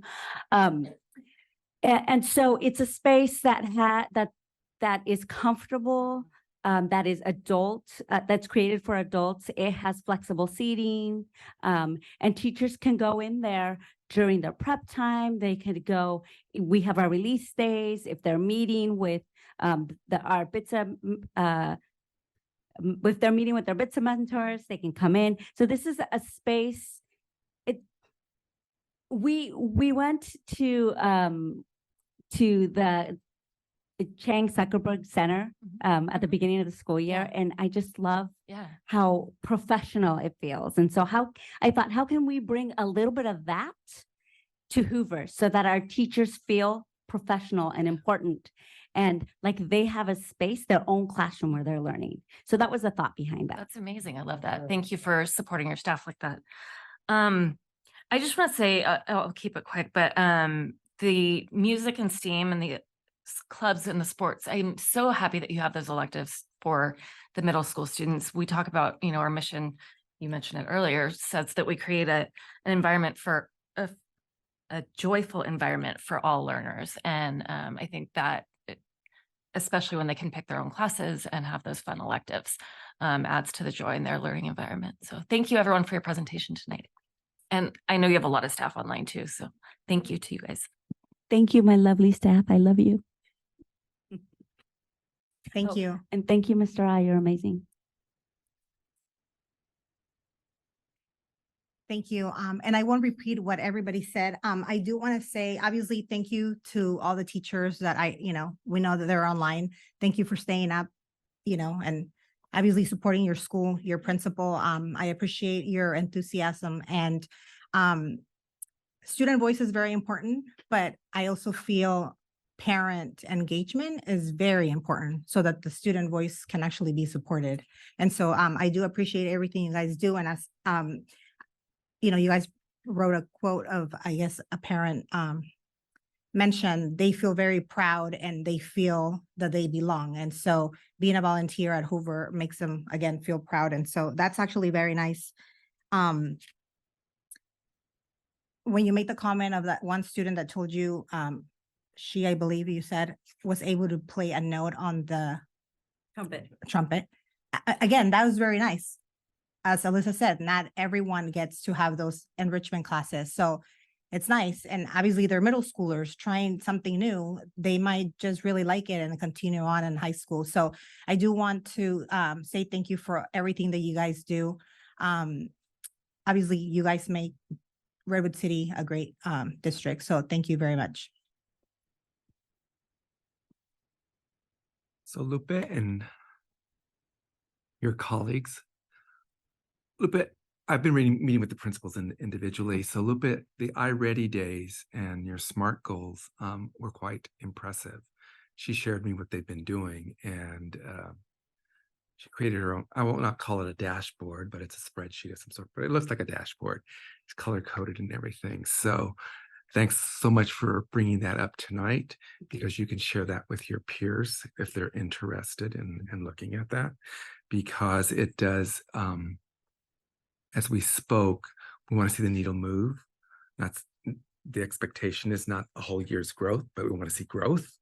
And the way you have gone forward and created these, this one was for, I know, for iReady days, but how you've gone forward with staff to look at that data and then determine next steps and what those SMART goals will be. And then the next time that you're going to assess again to see if they've been accomplished or not. Good work. Thank you so much for doing that. That's great. That's really And good. I have to give credit to Annie Cho, my amazing MTSS TOSA, who created that for me. Oh, she great. That's good. I Well, won't take credit. I know you're very, She understands my crazy brain. but you're really good with technology, so I just took it for granted that she did it. The other piece that was I'd like to, and Mike brought this up, is the advisory council. Who came up with that idea where it's a community, it's the parents, it's the students, it's the teachers? Yeah, it's written into the grant that was Oh, approved. it was written. Yes. Oh, the community grant. Yes. Right. The community school grant that was worked on with Michelle and, Yes. and group. Yeah, that's a great grant. It was not given for new community schools. It had to be existing already. So that grant is $5 million, I believe, over 5 years. And 3 schools have it. Four. Yeah. But I was saddened by we couldn't give it to the new ones also. It just wasn't written in that format, or the grant wasn't presented in that manner. It has to be your existing schools for several years, and you had to show what you had been doing over those years to have this additional money. So that's great. And the other one that I like, the Husky Chill Zone. We all love it. That's really great. His baby over here. Oh, is that was yours, John Michael? It is, yes. Oh, it's fantastic. That's great. We all need to chill zone sometime, believe me. Sometimes more often than not. And again, a huge shout out to RSF for just part of our RSF grant was to be able to sponsor that and provide the materials. And there's tons of sensory stuff. So if you think of a sensory room, there's weighted stuffies, weighted blankets, there's a couch in there, beanbag, and there's sensory bins, because we know students, really like just fidgets. And so just a lot of that, those types of materials, a sound machine, there's ocean waves. And so it's a great place. Yeah. I'll have to check that out next time I'm there. If you're stressed out, just go sit there for 5 minutes. You'll feel better. Well, thank you all so much. It was great to have your report. And for those online, thank you for joining us. And for you four, thank you so much for presenting. Thank you.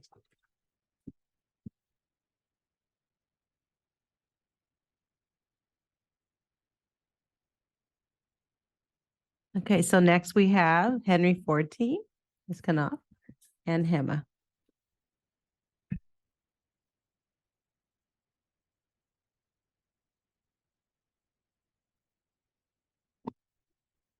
All right. So good evening, President Marquez, Superintendent Dr. Baker, board members, cabinet members, and all the teachers that are here tonight. It's very impressive. So thank you for being here and all the ones online. This is what you guys, I'm Jennifer Knopf, the principal at Henry Ford. Hi, I'm Gemma Sanchez. I'm the assistant principal.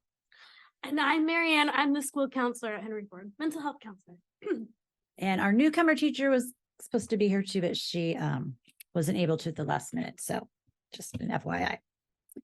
All right. So we actually did our presentation last year. And so I was like, "Guy, that was just not that long ago, but so much has changed. It feels like it's been 5 years."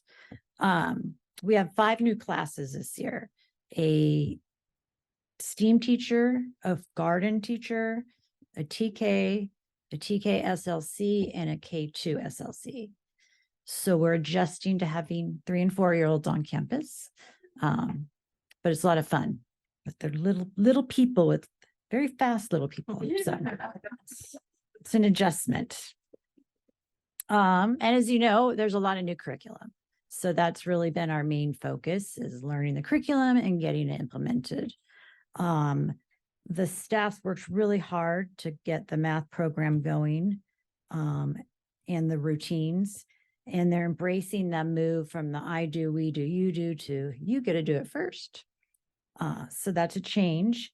But whenever we get in the rooms, we see kids talking to each other, working in small groups, and showing their work in different ways, whether it's pictures, numbers, or words, whatever makes sense to them. Oh yeah, please. Yeah, I'm on this one. So I've kind of talked to teachers about, like, what do they like about it? And they like the concepts developed slowly and incorporate group work, and that they apply to real life situations. They also really like the slides because it guides the class through the lessons, and warm-ups and synthesis, and they find them to be very user-friendly. The kids also like them. So talking to kids, they say they like the slides because it tells them what to do. So if they're not paying attention, they just look right up there and it's like, oh, group work time. But they also really like that they get to do a problem alone, but then they get to talk about it. And if they did it differently, they talk about why and how they found it. So the kids are enjoying that engagement piece. We started last year Haggerty, but we're doing it school-wide now. So Haggerty is being incorporated into our benchmark ELD program, as well as UFly. And we're administering all the new assessments. We really like them, just not the amount of time it takes to do them, but especially the BPST. So that one it's very specific data. So it helps you figure out who's struggling and what intervention they need, and helps staff or the teachers make their small group or modify their instruction. Yeah, it also helps them order the sequence, and teachers say they like it because they figure out like what they need to teach and why, like why was this kid, understanding what the kids need to already know and don't know. I think I talked a lot about our WIN program last time. So we're still doing that, but the BPST has made it much more efficient. So our WIN is for 1st and 2nd grade, and then 3rd, 4th, 5th, 3 days a week for 30 minutes school-wide. Everyone takes kids. Me, the resource teachers, our guest teacher, our TOSA, our newcomer teacher, everybody. And so before we would use the F&P, so like the ones, or I mean A's or B's, but it didn't tell you exactly what that meant. So they were getting intervention, but now you can see, oh, these kids need help with, I don't know, give me an example. Final E. Thank you. Or digraphs, right? The specific skill. And so Gemma actually went through our intervention materials and found the lessons that align exactly with that skill. So the kids are brought in, they work on that one skill, we reassess them. They're all moving because they're being taught the one skill, not something they don't need. Because we just started doing our second round assessments and every student's moved at least 1 to 4 levels. So it's going well. And we get a lot of feedback on our panorama from parents that we do a lot for our struggling students, but not our students on grade level and above. That's always kind of been a concern. So WIN is also an opportunity to do that because everybody's going somewhere. No one's missing anything, but kids who are on grade level or above get an opportunity to maybe go deeper into the curriculum, or everyone has an area they need to work on at their level. So everyone on campus is getting targeted instruction. Let's see. Oh, so the newcomer part I'm going to do for that. So we have a newcomer teacher, thanks to whoever bought them this year for us, paid for them. And our newcomer teacher pulls our newcomers every day to provide ELD. And she also pulls groups during WIN because we were finding our upper grade students were getting ELD, but they weren't being taught to read. In English, you have to be taught some rules. It's not an easy language. So they're getting both. And that's really helping. We also purchased a subscription to Imagine Learning, which is grade level content, but you can translate the directions or the instructions or whatever you want into your language. So we do that during centers, and we're rolling out it so that if any family doesn't have a computer at home, we're going to lend them that in a hotspot. So families are always asking, what can we do more? So this is something families can do at home as well. Our newcomer teacher also is a resource to the staff, you know, help modify lessons, bounce off ideas. And I think most importantly, she's a safe place. She doesn't have to, but her room is always open at recess and lunch. And so, especially those first few weeks when a student comes, just to have a place to go, someone you know cares about you, and other kids that speak the same language. And so it's a really nice, safe place for our newcomers. Next up. Next slide. Good evening. I first want to say that I'm so happy to be part of Redwood City School District. And I think I found my people here. It's an amazing school. I mean, they just took me in and made me feel like family right away. So I'm going to talk to you about some of our amazing school events and programs that we have at our school. So for enrichment courses, they help our students to practice creativity, problem solving, public speaking, and social skills. We have a beautiful garden where students learn about horticulture. We also have music for minors, art and action, library, and PE. All 4 21st century skills can be seen. And STEAM, yes. in our enrichment, like critical thinking, collaboration, communication, and creativity are practiced in our makerspace with our incredible teacher, Becky Fouch. I've been in her classroom several times, and every time I go in there, I wish I was a child again. Because the thinking that's going on, if I feel like if I was exposed to that, like maybe, you know, who knows what I would have become, maybe an engineer. When I walk in, I saw one moment I walked in, I saw a student up in front sharing her engineering design with a microphone in hand. I mean, talk about public speaking. All the kids were attentive and watching.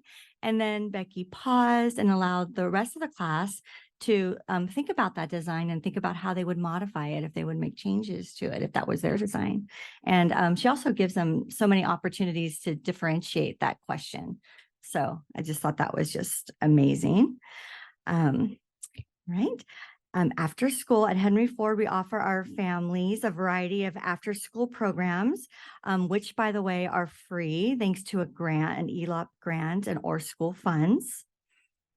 To date, students have participated in martial arts, basketball, soccer, choir, cooking, chess, Girls on the Run, which in fact, just recently we have our Girls on the Run coaches here. They just ran a 5K in San Francisco and completed it. So I hear running builds just so much self-esteem for everybody, and it's a great free sport to have as you grow up.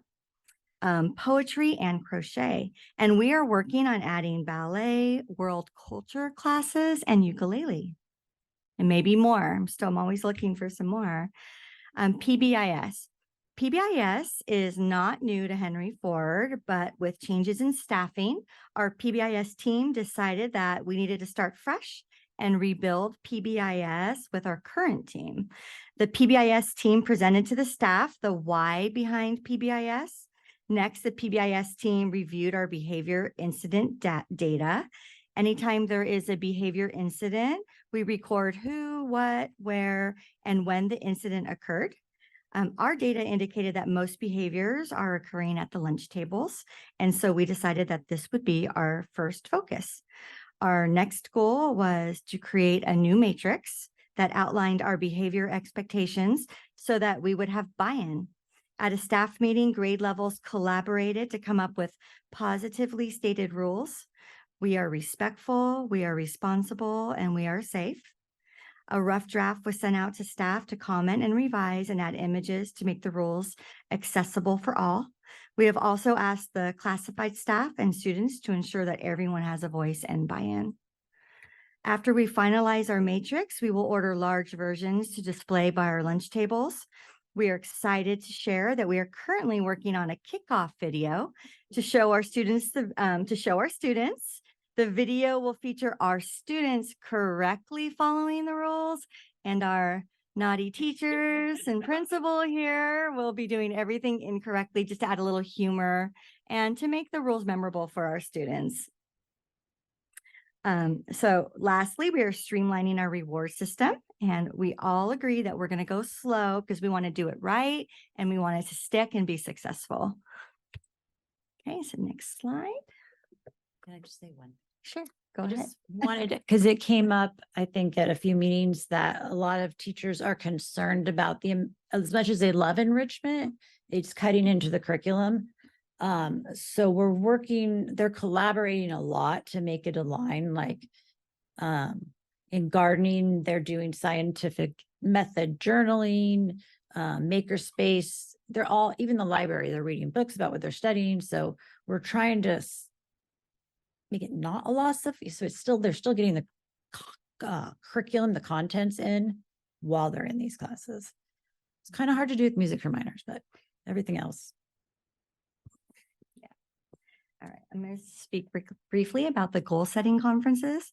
The teachers at Henry Ford are dedicated and passionate about education, and they truly are.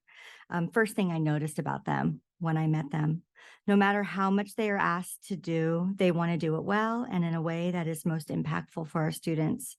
Our teachers collaborated within and across grade levels to decide on how they would implement goal setting in their grade levels. Many teachers guided students to choose both social, emotional, and academic goals. We presently have a survey out to teachers to find out how their conferences went. We will use their feedback when preparing for our future goal setting conferences. Thank you, Marianne. Hi, everybody. I'm so excited to be here in my Henry Ford blue, representing my team out here. So I'm going to be talking about student voice, which is so important at Henry Ford. We really value what our students think, and we want to make sure that the things that we're teaching them are relevant to them. So one of the first things I want to talk about is the panorama survey. So as I mentioned, we find a lot of value in hearing what our students have to say and what they think. So one of the things we do at Henry Ford after the panorama survey is distributed is we give out another survey, a post survey, so that we can collect more data. We think that hearing student voice and the collection piece is so important, so that we can have an accurate read on how students are feeling on our campus and how we can modify our programs to better fit their needs. Oh, thank you. That's really helpful. I should have adjusted it. Okay, anyways, another thing we do on our campus is we have student council, and we have our lovely teachers here who run student council, and our student council on our campus is so important because they help make big decisions, like what our spirit days will be, so exciting, what our dress up days are going to be.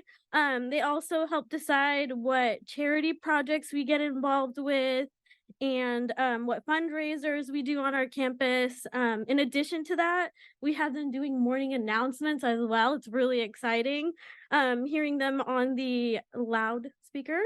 In addition to that, they go into the lower grade classrooms and they present on the events that we have coming up around our campus, which is really exciting.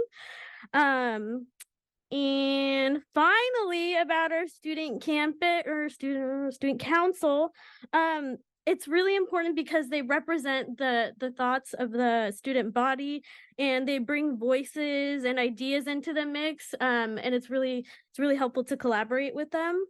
The next thing that I want to talk about is our kindness box. We have a kindness box on our campus that was actually Ms. Knopf's idea.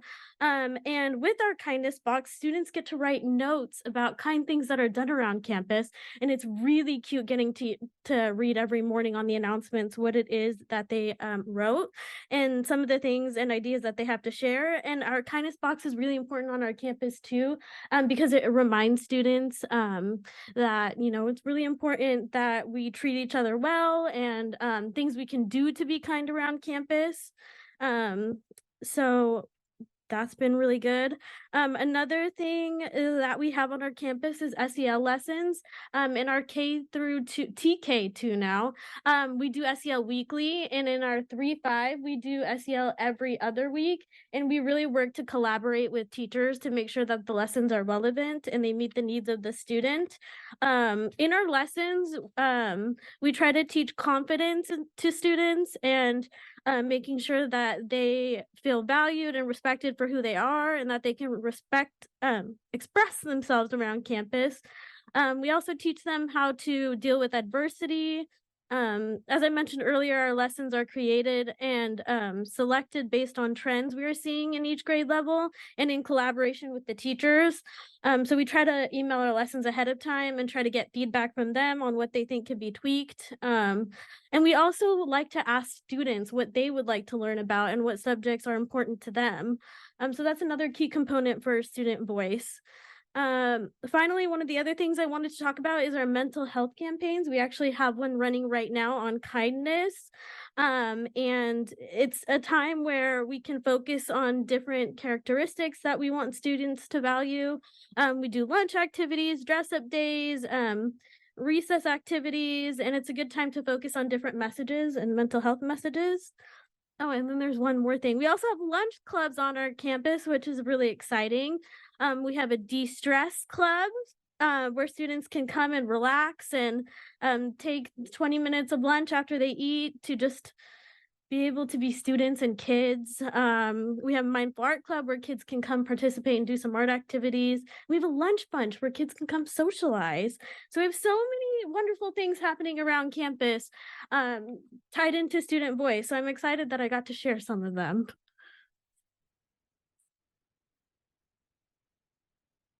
Are we okay on time? This last one's short. Okay, so the last one is parent outreach. I just feel like we're really lucky at Henry Ford. For one, it's a very diverse school, but it's the most involved. The parents are involved, just nice families. Some parents I feel like are full-time employees because they're there so much. They bring so much to the school. Art in Action, Project Cornerstone, just anything and everything. The garden, it's all parents. So reaching parents, probably should get a job with Class Dojo because I love it so much. But it just really works. It is, once you sign up, you roll over, and we've got 98% of our parents signed up. And I think I talked about this last time too, but there's a picture, like it shows you how many people looked at it, how many translated. There's a place for comments, and then each teacher has their own same one. I think one of the best things about it is how easy it is to communicate with me and the teachers. That's how all the parents communicate with me now, instead of having to look up my email address. It's like an extra step. So that really works well. The PTA newsletter, they just pull everything. They read everything that is sent out. Dr. Baker's newsletters, and I don't know, they just know everything, and they put it all in one place. So that's great. We have ELAC, Site Council, PTA, Cafecito, all the usuals. Panorama survey. It doesn't always apply. Like, one is academics. How do you feel? And the question is, how worried about you are about vaping? Like, that's the only question. So some of them don't really apply to elementary school. So I really like the comments. So I spend the majority of my focus on that. But what stuck out this time was the question about, do you talk about school with other parents? Are you in clubs? That area was low. So I'm going to do some outreach to find out why and what we can do different. So we're going to start with surveys, but it's the ones who don't do the surveys that we want to get the information from. So we're thinking about calling, doing it while they're pulling up and dropping off their kids, like really hearing from the families that we don't hear from, because I want to know what we can do differently. Is it the time? Is it, is it the topics? Like, what can we do to make it easier for you to join and attend? We have a lot of events, and we purposefully design them to be inclusive and free. So, for example, Halloween parade, fall fiesta, winter concert. It was a fire hazard indeed. So this year we're renting Sequoia because we needed more space. The Valentine's dance, pasta dinner, a variety show. The kinders do an ice cream social for the incoming and outgoing parents so they can meet and ask each other questions. But basically, you can look around. This is just a dedicated staff who is willing to do whatever needs to be done to meet our students' needs. And I think also I want to say thank you to you or whoever's making the decisions about how the money's being spent, because having a guest teacher, having resource teachers, having a counselor, having an assistant principal, having these people on campus makes it so we can meet their needs, because the teachers can only do so much, right? And so I feel like when someone comes to us, 99% of the time, we're able to help them, whether it's transportation or counseling or whatever. So it's really nice to have the extra resources on staff. So that's all I've got. Thank you. Thank you so much. All right. There's so much I loved in that presentation. Just the school spirit, you can just feel it right here in the room. The combination really of the quantitative rigor of all those different assessments, as much of a pain in the butt as they are to administer, and wanting that data, wanting to know the data that's missing, who are the people who we're not surveying here, is just absolutely fantastic. And then like combining that academic rigor with like the quantitative and the qualitative like compassion and enthusiasm is just like something that's a really fantastic theme. You can go too far in either direction. It feels like your team has really figured out how to split the middle in a really nice way. So I really liked that. Going going through the SIPSAs, 77% of the folks surveyed indicating that there are rigorous expectations in the school. And again, I can see that the rigor is telegraphing, which is just fantastic. I really appreciate it as well in the deck, having the linked kind of sub deck so we can go and kind of paw through them as well. And, they're ready to be dismissed signal from the students was fun. I gave away my only donut in the kindness box. And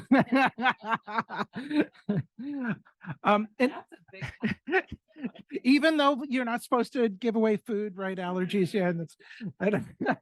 But I thought that was great. And just like to tie back to the study session that we had before this about the importance of phonics, just the real call out of BPST. People who are on the call here may not know what that acronyms were. That's the basic phonics skills test and is like a critical component of making sure that kids are making good forward progress on literacy. And so the fact that you're finding the outputs of that actionable in terms of how to address reading needs in students and integrating that already is just, it's great. And it goes along with the big theme of what we care about here in the district. So I really interested to hear about what a big fan you are of Class Dojo, and just want to make sure that if there are particular things that your school is doing with Class Dojo, the other schools could learn from and adopt those best practices. So I'm not sure I've heard that as a consistent theme for other schools in the district. It would be wonderful. We could sort of spread that knowledge. I'm glad to hear that our elementary students aren't vaping. It's not a concern for us. Yeah. So just lots of wonderful best practices here. Thank you so much for combining the quantitative rigor. Are we really teaching our students well? Do we have the data that we need with just the qualitative love and joy that really shines through? So thank you.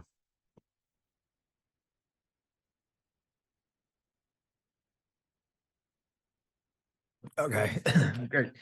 Yeah, thanks for the presentation. It was great to hear about Henry Ford and everything that's going on there. Yeah, that just working kind of backwards through the presentation. Yeah, you're doing something magical with Class Dojo. 98% is a pretty good adoption rate for it. So that was really neat to hear. I loved hearing about the lunch clubs, the SEL activities, the kindness box, the student council, and then all the enrichment and the SEL events. And thanks for clarifying how, the enrichment, we're big supporters of it. I don't want to speak for everyone. I'm a big supporter of enrichment. I think it's a great thing to bring into school. But I'm glad that you're finding ways that makes it also so that it doesn't feel like we're then crunched in the academic time to be able to get that stuff to fit in, and for clarifying that. I did want to say thank you so much for diving into how you're using BPST and when and using that in the classroom. I mean, we hear about these assessments, but it's really nice to hear these really specific examples of how the implementation is working, or not working in other cases, but in this case, it sounds like it is working, and sort of running us through that detail. I can almost picture it, right, and visualize how that was coming together. And it's really helpful to hear some of these things in practice. The one question I wanted to ask was, you kind of mentioned this at the end, that you are getting a lot of support to be able to address students' needs and things like that. But then does our teaching staff feel like they're getting the support to do all of the implementation of these new curriculums? Is that stuff being met? How is that going? I think the days are set up, but I think how we do them, maybe a little more flexibility for teachers to work together instead of, but it's working. Yeah. I don't want to say It's room for improvement, but maybe, nothing's perfect, of course. Yeah, nothing's perfect, of course. Okay. Yeah. Can I add to that? Yeah.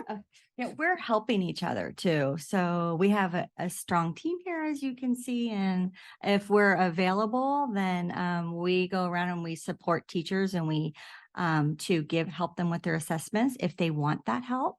Many of our teachers prefer to give the assessments themselves, which of course is excellent, because that's all the fun. I think it's really fun to do the reassessments because you get to see the growth, and that's the excitement and the fireworks for me, is to see that.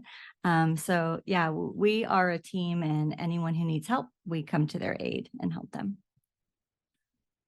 I think, Mike, to answer your question, and I know the Henry Ford staff, or known many of them for many years, I think the support is needed in the classroom, especially when you're talking about giving the assessments.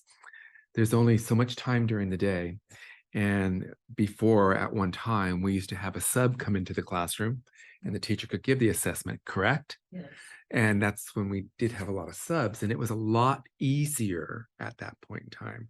Right now, I get that they would rather give the assessments themselves and somebody else, Jen or Gemma, come in and give the assessment. It's best if the teacher does, because you get to see what's missing, where are we not moving the needle. And then when that needle moves, oh my God, that's great, I did it. So whatever we can do to get more substitutes in this district, and I know I talk to Wendy about this all the time, does it mean we up the ante again? But that's what they need. It's not that they're not willing to do the assessments. They want to see the assessments. They want to see where the kids are and where do they need to be. Because if you don't know and you're spending time spinning your wheels, hoping and wishing, but I need more support, that's where I think we need to really look for that. And we did it with the guest teacher, and that was wonderful. But sometimes those guest teachers need to be in the classroom, I know, especially if you don't have a sub. So that's probably what you'll hear me say as we come down these recommendations after we see the budgets and everything, and then Rick will run hiding. No, I'm kidding. But got it. Thanks for I that. think too, it's the loss of instruction. Like, you know, we look at absenteeism, teacher absences have just as much as impact as student absences. And so pulling a teacher to test or pulling a teacher for whatever, the kids are losing out. So it's just such a hard balance. It's hard to balance. Got it. Thanks for the explanations.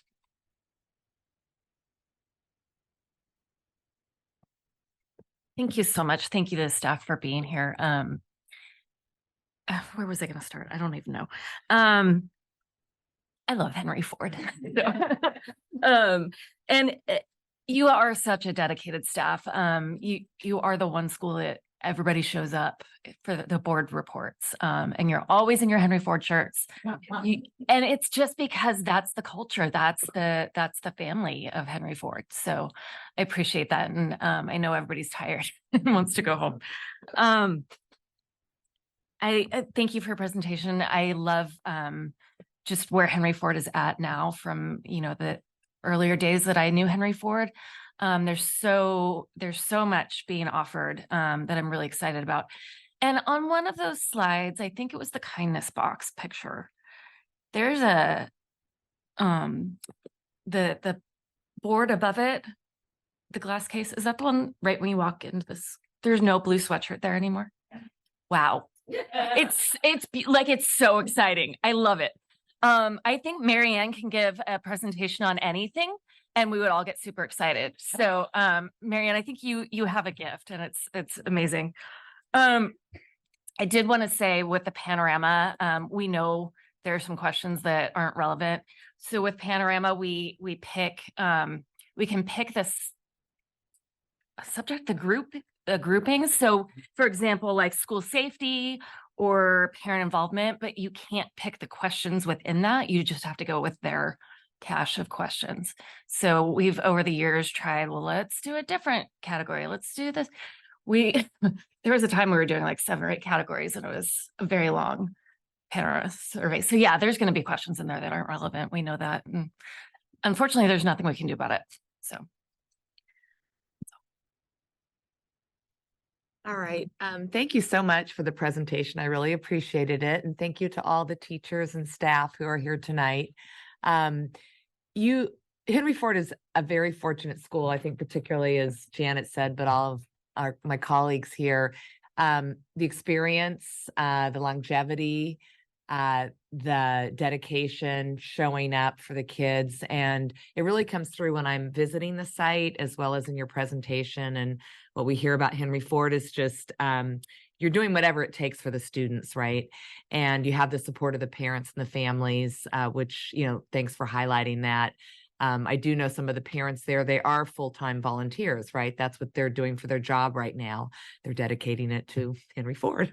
So you're on the beneficiary of that. And I won't repeat everything that my colleagues said, but I appreciate your sort of honesty and your selection of talking about some of the instructional work that you're doing. Thank you for doing that. It was great to hear about Class Dojo and the communication. Again, I don't think that we've heard the how successful that's been for you, but I do want to make sure that, you know, I know there are other school sites are using it, but if there's some, but maybe not to the to the fidelity. And, you know, we always talk about how important communication is. And if you found something that works, maybe that's something you could talk about. You know, we always want to share when we hear we get to hear best practices sometimes first here. So anyway, maybe you can, well, you want to say, I don't know. We'll definitely share it at principal's meeting, but superintendent's advisory, and I told you this during our meeting, you have parents, weren't you? I think you were at the meeting with me. I was, at I'm Hoover. sorry, not It the was at Spanish speaking one. Hoover.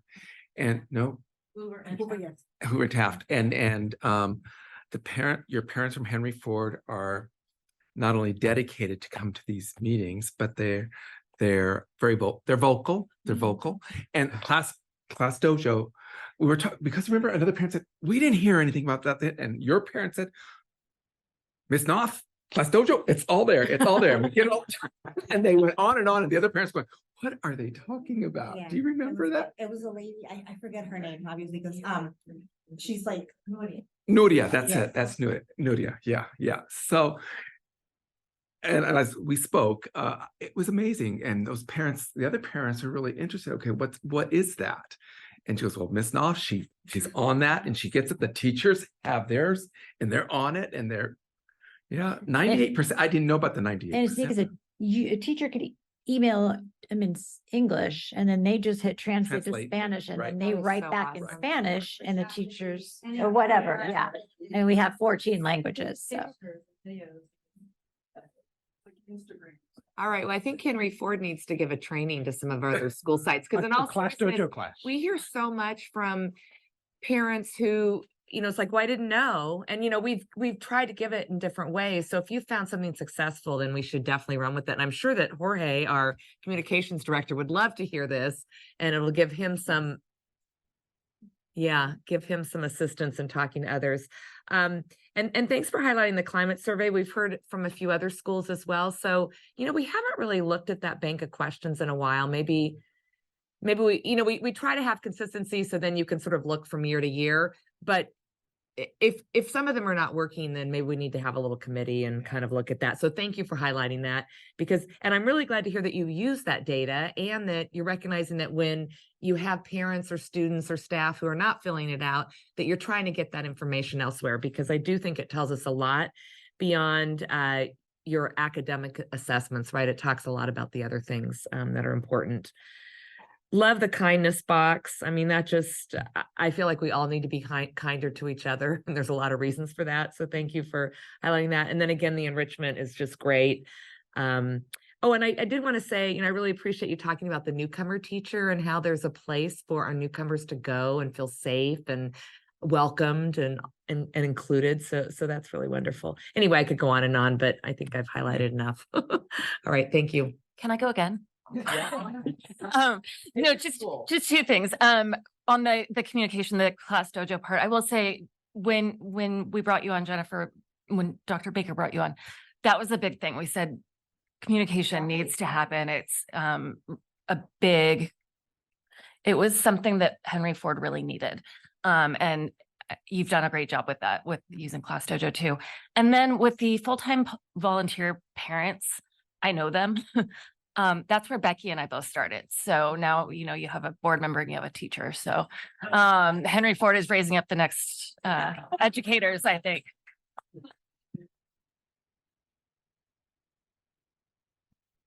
Again, thank you so much. I do not want to repeat what everyone said. I did want to just to touch base on the SEL, and you know how you guys do TK through second weekly or every week, and then bi-weekly for the older grades. And then I just want to say, obviously, thank you teachers for being here, of course, being supportive. That's a total plus.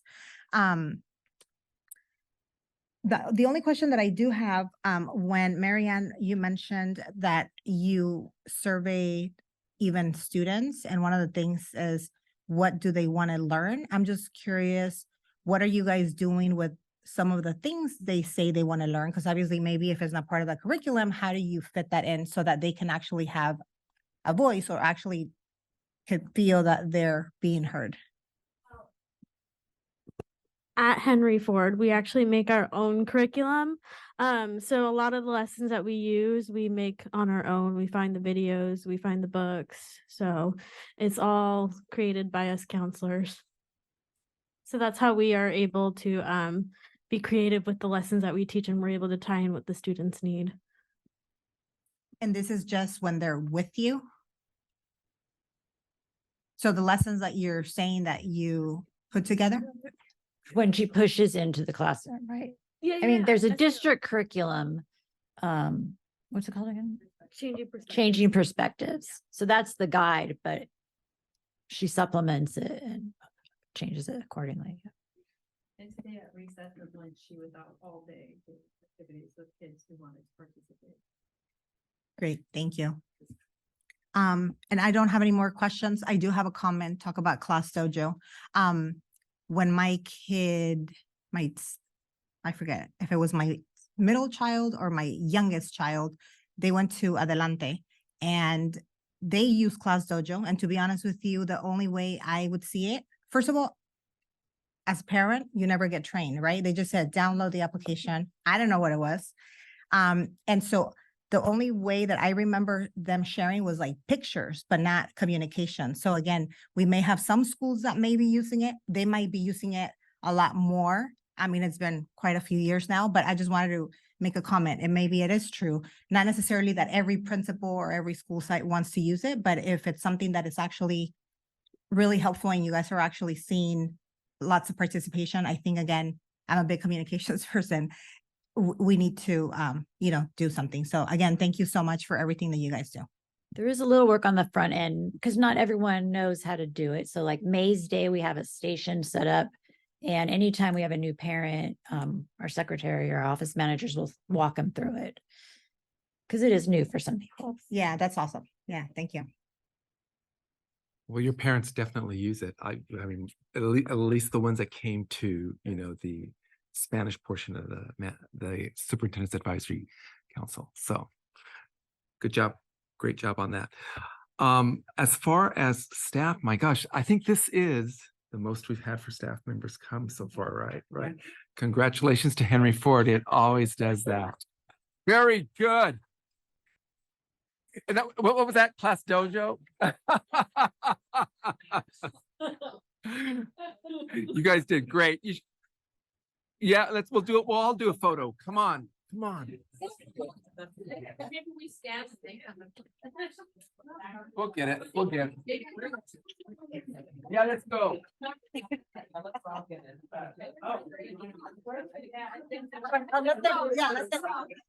Let them do it.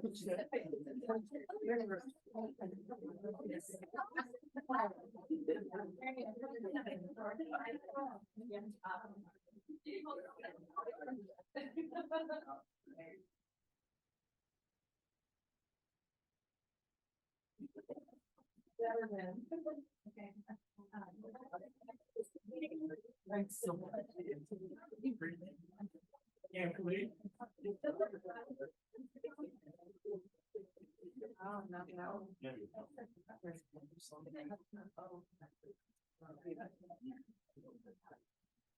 Jennifer and team, thanks so much. And we know it's a school night, so you don't have to spend the rest of your evening here with us. Thank you so much. Great report. Thank you.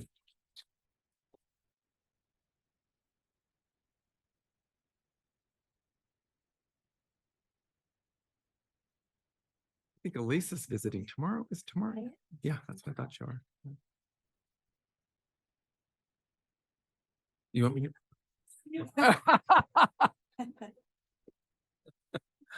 This, remember when Evelyn asked for this name and they didn't respond?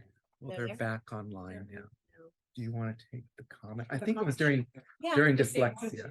I think it was about we don't know what it's about, but I'm assuming it's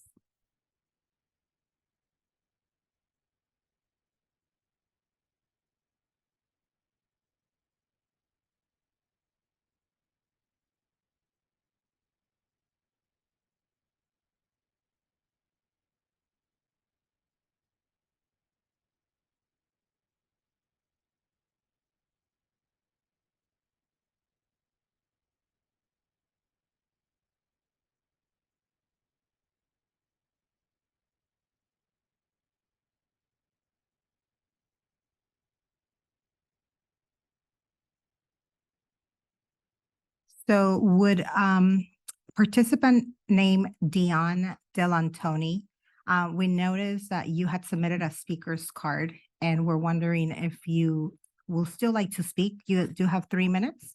If you could please raise your hand. Thank you.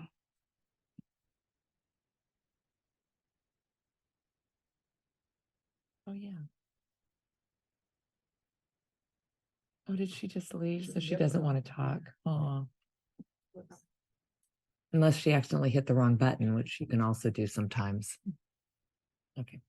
All right. Okay.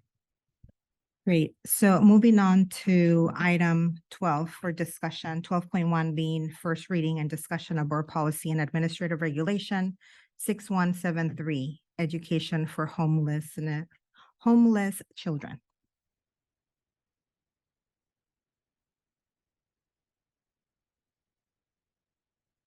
Good evening. Well, we are here tonight with a variety of board policies and their accompanying administrative regulations because either one, CSBA has an update, which is very typical, and the board, of course, prioritizes these board policy reviews. But also because we are here in a time period of federal program monitoring, and that's a very common activity that occurs every few years or so for districts that receive Title I funds and other title monies.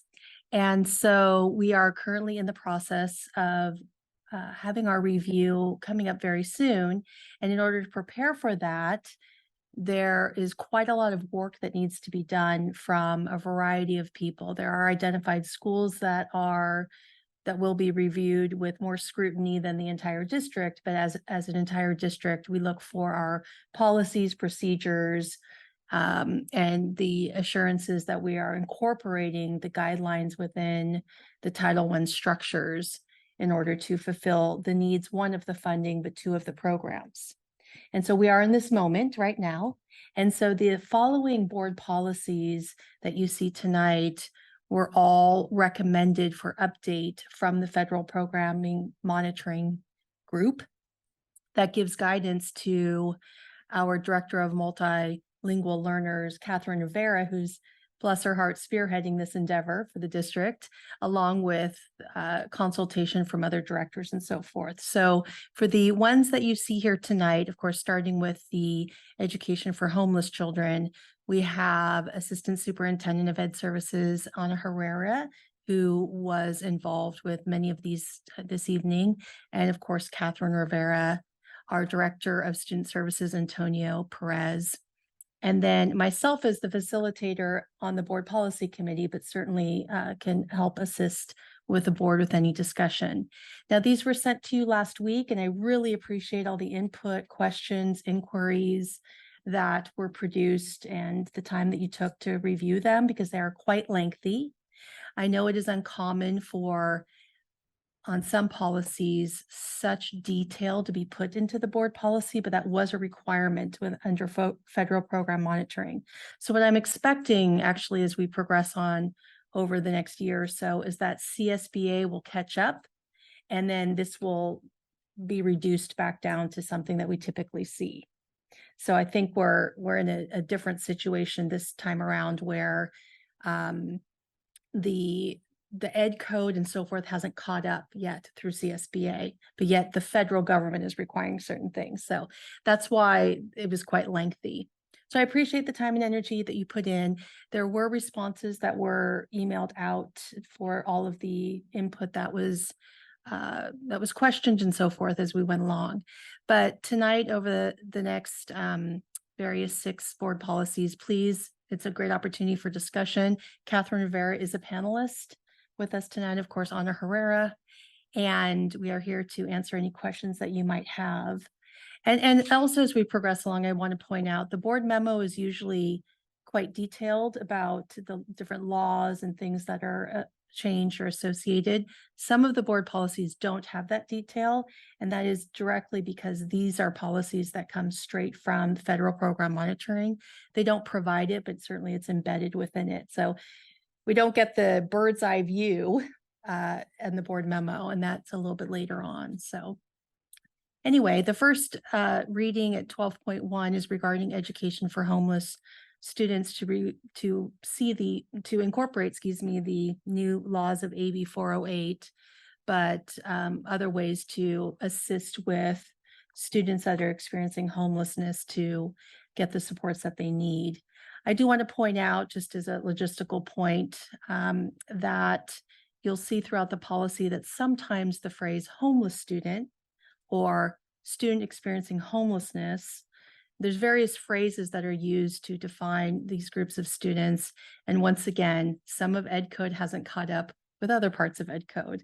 I think there's binders and binders and binders of Ed Code. So that is a little awkward, but we can't change Ed Code as it's written. And so those things should be updated over time. But are there any other specific questions regarding this policy? Did we get any comments on any of the policies from the public? I don't see any speakers cards regarding the policies.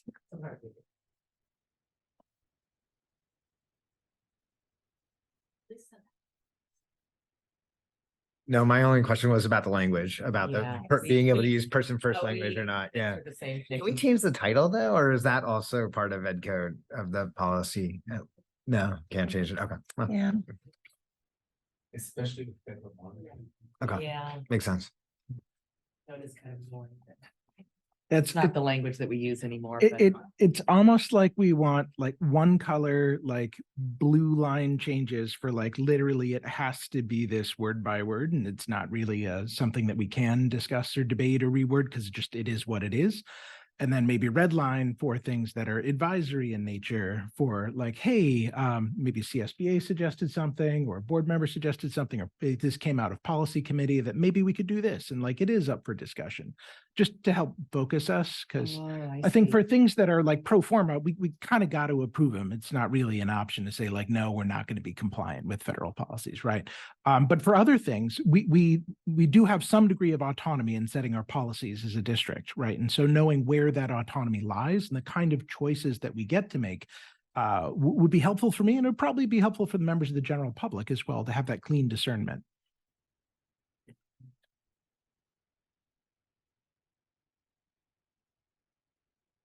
When you, So just for clarity, so in the future, is that what you're saying? When the board policies come through, it would be helpful for you, maybe in the board memo or either in a separate something or somewhere to identify where we actually have the flexibility. Correct. Because you're right, some of this we just don't. Like What's this is- mandatory verbatim, like Mhm. this is the language, full stop, you got to put it in. And what's like, hey, Right, let's so you don't check. worry, so then you're not spending a bunch of time really thinking about it, making comments, because, you Right. could be spending your time elsewhere. Right. No Right. need to relitigate stuff that literally cannot be litigated. Mhm, So mhm. I will say one of the things that I personally am a little annoyed with the requirements around federal monitoring, and maybe you said this, is that the level of detail that's in these board policies, a lot of times that would be put into administrative regulations, and we don't even approve those because it gives more flexibility that you can change those over time. And it's a whole lot of detail that frankly, it's just the implementer, it's the educator or the administrator who needs to understand those A, B to C, D, whereas usually our policies are just sort of, here's the broad strokes of, so anyway, unfortunately, we were told that it has to have this level of detail. So then, of course, we were sort of similarly, like, we start reading and getting into it and wanting to make changes, and we realize, oh, that's what the law says, so we can't do it. Right. So I think to your point, David, in most cases, we do have the flexibility. It's just these ones with the federal monitoring, we don't. In the outside of federal monitoring, I think we have a lot of flexibility, except for where it says specifically, like it will reference Ed Code. So you'll see that on it where it says Ed Code. Do you think? I was going to say government code, Ed codes in general. penal code. Right, penal code, and those are in parentheses at the end of a paragraph. That paragraph can't be changed. I mean, President Marquez has also brought up Ed code that has stated through 12th grade and said, why can't we amend those? And we said, well, we can't really change that either, which is odd because we wouldn't serve students in 12th grade, but up through 12th grade. So, but to your point, what I could do in terms of the presentation is color code accordingly. Yeah. So blue are things, or red are things we can't change. Yeah. Blue is some Stuff other that's things. up for discussion. And we can actually do that prior to the board policy committee too. Yeah. Yeah. Okay. I mean, so many of the policies really, on one hand, yeah, there is some flexibility, maybe in the words like we change all the he, she to theys as an example. But I think even in this one, like if it's in the code, we can't even change it. Yeah. So these are a little bit different, but we do have some flexibility.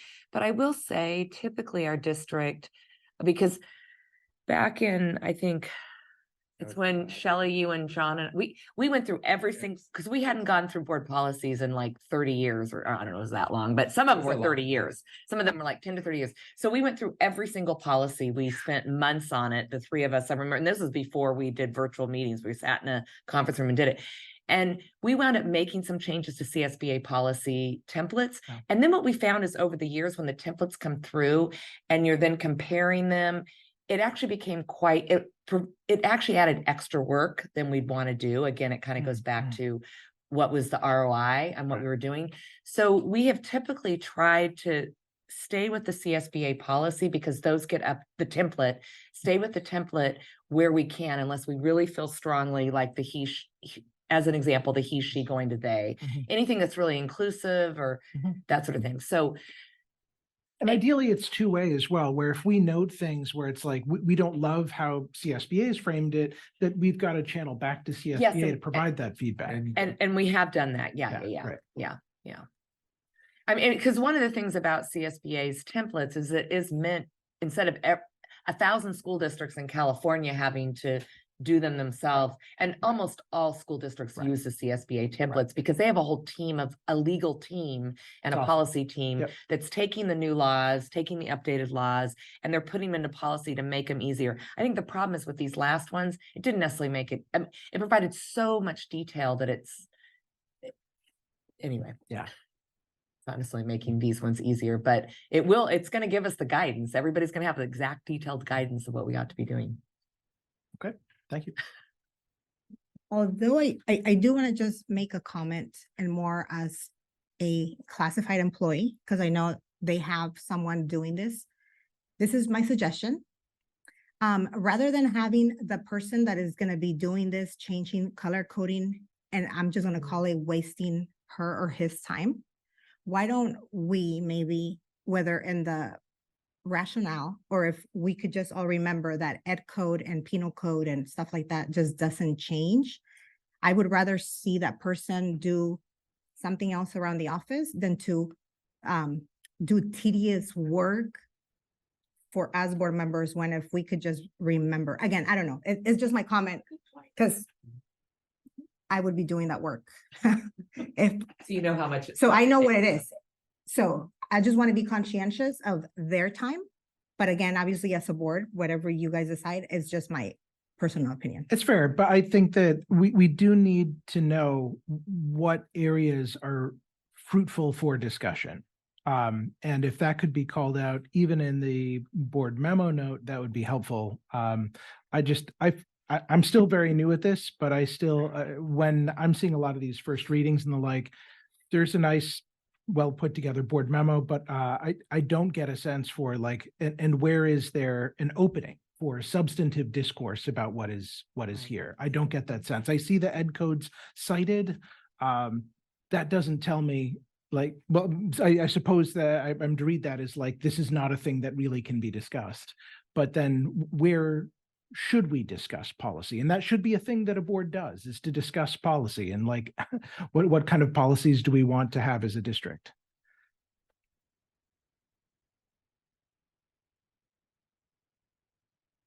So I just want to make sure that like we flag things for discussion where we believe discussion can be had. And it may happen to be that for all of these 6 items, under discussion items are not actually really discussion items, in which case we should just go ahead and approve them. But it looks like there was actually some meaningful back and forth that happened about these agenda items.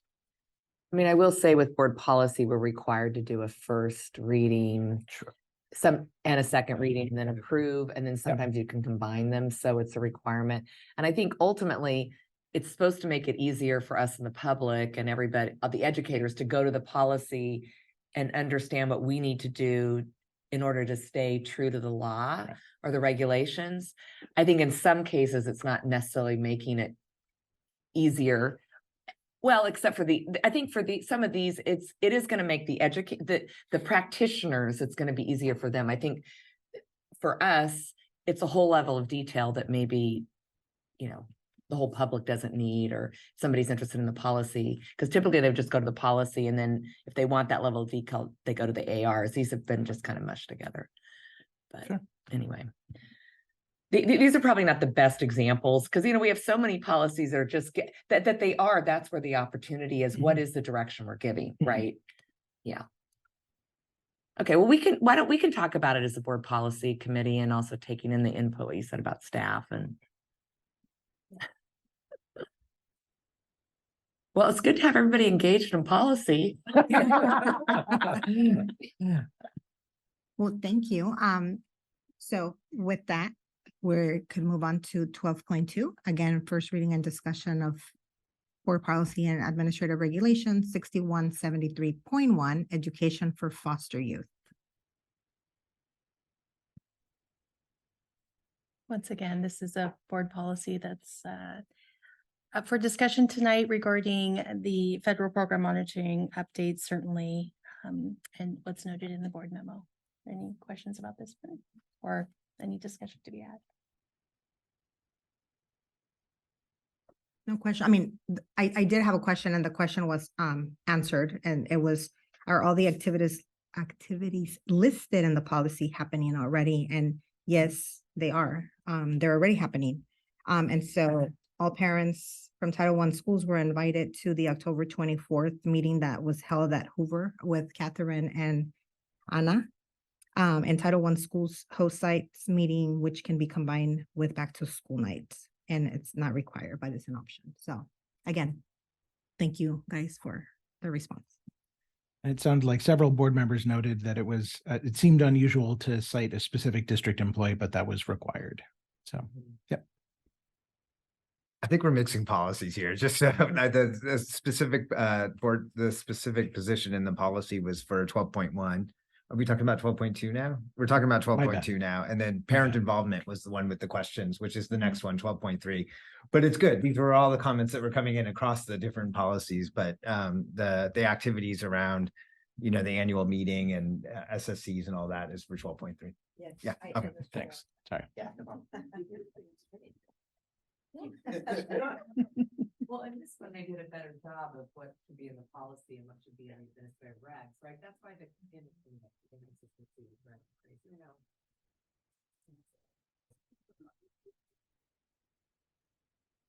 Okay, so if there are not any more questions, moving on to 12.3, which is BP and AR 6020 parent involvement.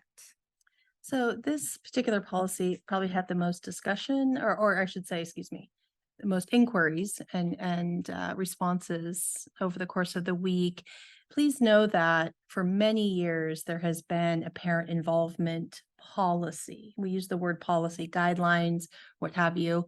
But it is a very formal process for parents to meet and get input, and as it's outlined here in the board policy, with lots of detail in regards to surveys and information that's discussed about the courses and the education of students at the school, parent engagement, outreach efforts, and so forth. And so this is not new. However, what is new in this policy is just much more detail about specifics that have to be done. And you can see all the new items that are added that are bolded here. But sites have been having these conversations, usually linked to a site council meeting at the beginning of the year with a formal presentation with surveys and so forth. So this is, and then that guides the work of the site council to oversee the use of Title I funds and the engagement of the stakeholders at the site. So, any particular discussion on this item? Looks like none. Thank you again for all the responses. And moving on to 12.4, first reading and discussion of BP and AR 6171 Title I programs. So this particular board policy, certainly on page 1 and 2, will require a few more steps for our district to do. And I know that Rick Edson and his team are pulling data regarding staffing and looking at salaries and so forth to compare Title I versus non-Title I schools, so that we can look at comparisons of equity and so forth as outlined in the first portion of the policy. And so I don't have that information yet for you tonight, but we are in progress. And that's what we will report out to the Federal Program Monitoring Group, certainly, that comes to visit us on December 8th. But that report will be part of, I know, multiple conversations that are up and coming. And please know that back in 2020, when we adopted our equity policy, these elements were incorporated. And so there has been progress in various departments to move in this direction, but there's still more work to be done. Other questions about this particular policy or any discussion? No, again, just thanks for answering the questions. I think that was the big one that I had was, were we meeting that 90% rule that it was saying? And so I guess we'll look forward to hearing about that, in the next month or two. Yes. Thanks.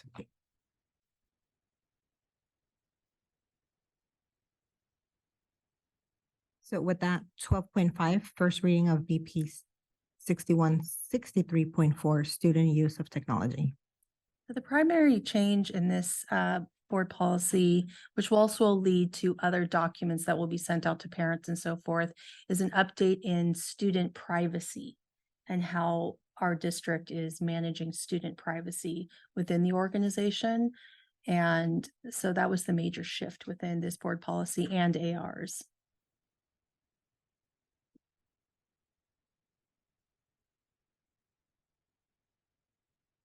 And if there is no questions, moving on to 12.6, first reading and discussion of board policy and AR 5144.1, suspension and expulsion due process.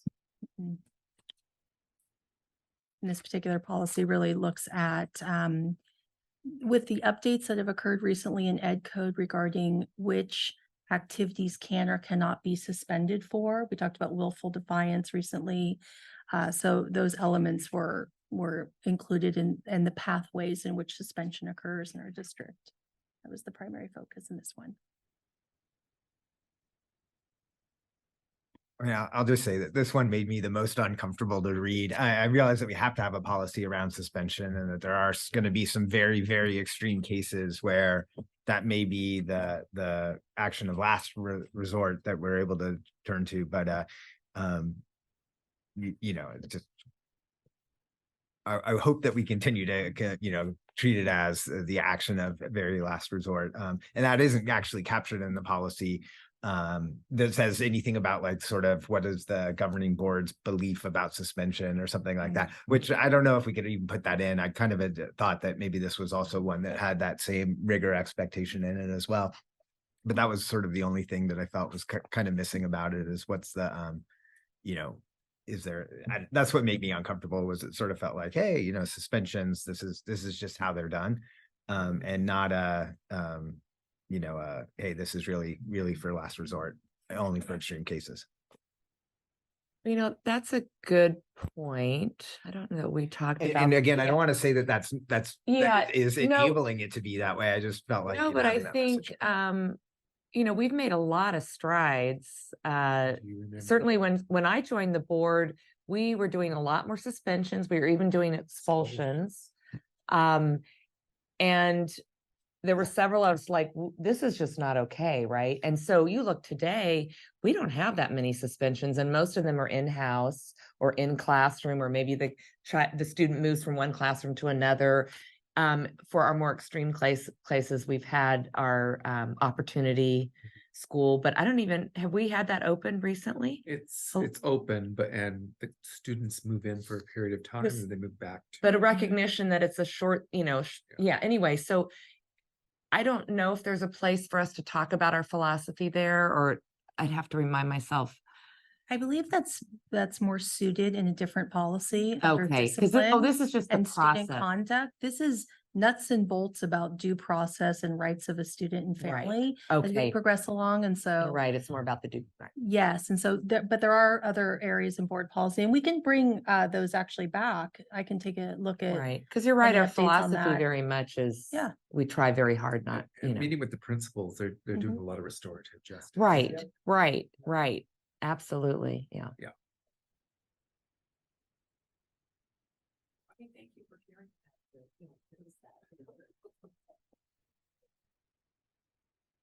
And with that, it is 9:03. Do we want to take a 5-minute break before moving forward, or do you guys want to continue? We'll consent items and then we have 2 action. Then the board report. You guys want to just go ahead? Okay. Okay. I'm fine too. Okay. Great. Just wanted to check. Okay. All right. Yep. Okay. Great. Thank you. Yeah. And so moving on to item 13, consent items. If there are no questions, can I please get a motion to approve? I'll move to approve. I'll second. All those in favor? Aye. Aye. Thank you. And moving on to action items, 14.1 is adoption of resolution number 5 to approve continued funding application for the 24-25 for district state preschool programs. Are there any questions regarding this?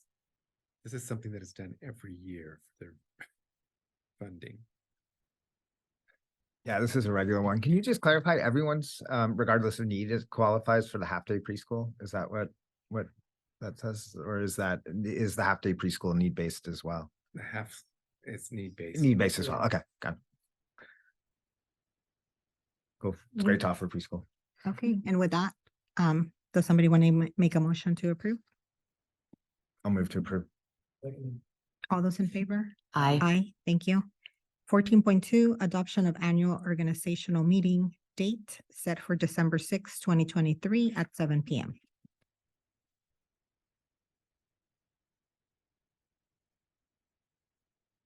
Sounds like the right date to me. It is. All right, I'll move to approve. All those in favor? Aye, thank you.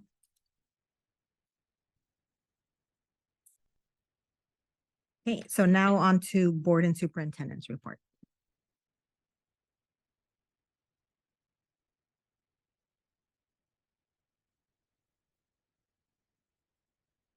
I can go.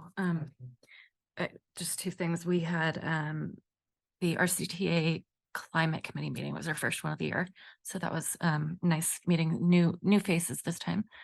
And we had, let's see, Mike, John, Rick, and I attended the CBOC meeting. This is Citizen Bond Oversight Committee last night. That's all I have. Yeah, that's it. For me was the CBOC. They kind of went through the last quarter of bond expenditures. There were no change orders, so nothing to review there. Any of the no bid contracts, I think there were 2 or 3, there were a handful of them. Yeah. And then any new projects had been approved by the board. And this was only up until September. So even the final list that we'd been talking about and putting in there wasn't on that. That'll be in the next meeting in the future. Yeah, so that's pretty much what was covered. There was a quorum, and They needed 5. they just got to a quorum, so of course we would not hold a meeting, I wouldn't guess do that was anything just without without a quorum. It would get rescheduled, which it has in the past. Right. So it's not unreasonable to ask that. The answer is barely. Yeah. Yeah. They just need- I guess that's how I should have asked the question. Yeah. Let's see. We had a San Mateo County School Boards Association board meeting on Monday night. It's a huge board now. They've got regional reps for every region, a couple of them. So I think there was like 12 of us or more on the meeting. They should be coming out with dates soon for a variety of general program meetings, and they are going to have one on MTSS, which I think will be good. And then they had a couple of other topics, which I'm forgetting right now just because it's getting late, but they all seem good. And they are doing a mixer, which I think everybody probably got yesterday. If you're not getting those, let me know. I can just forward them to you. But it's a great opportunity just to learn from other school board members and superintendents and others. I am going to be attending the CSBA board meeting and delegate assembly, not next week, but the following week. And that's right before the annual education conference. If there's anything you, gosh, I don't know what's going to, if there's anything you want me to bring up with CSBA, it's a great time for me to be talking with staff or other board members, let me know. And I will say that, yeah, happy to bring up, things.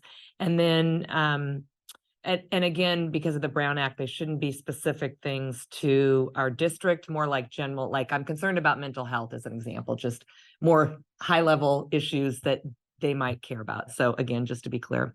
And then I will say we're going to be talking about mental health at the delegate assembly because that's been a hot topic that I know we have a lot going on. So I actually wanted to share some of what we're doing in our district, particularly. Anyway, so I'll just get some information there. You should take our slides.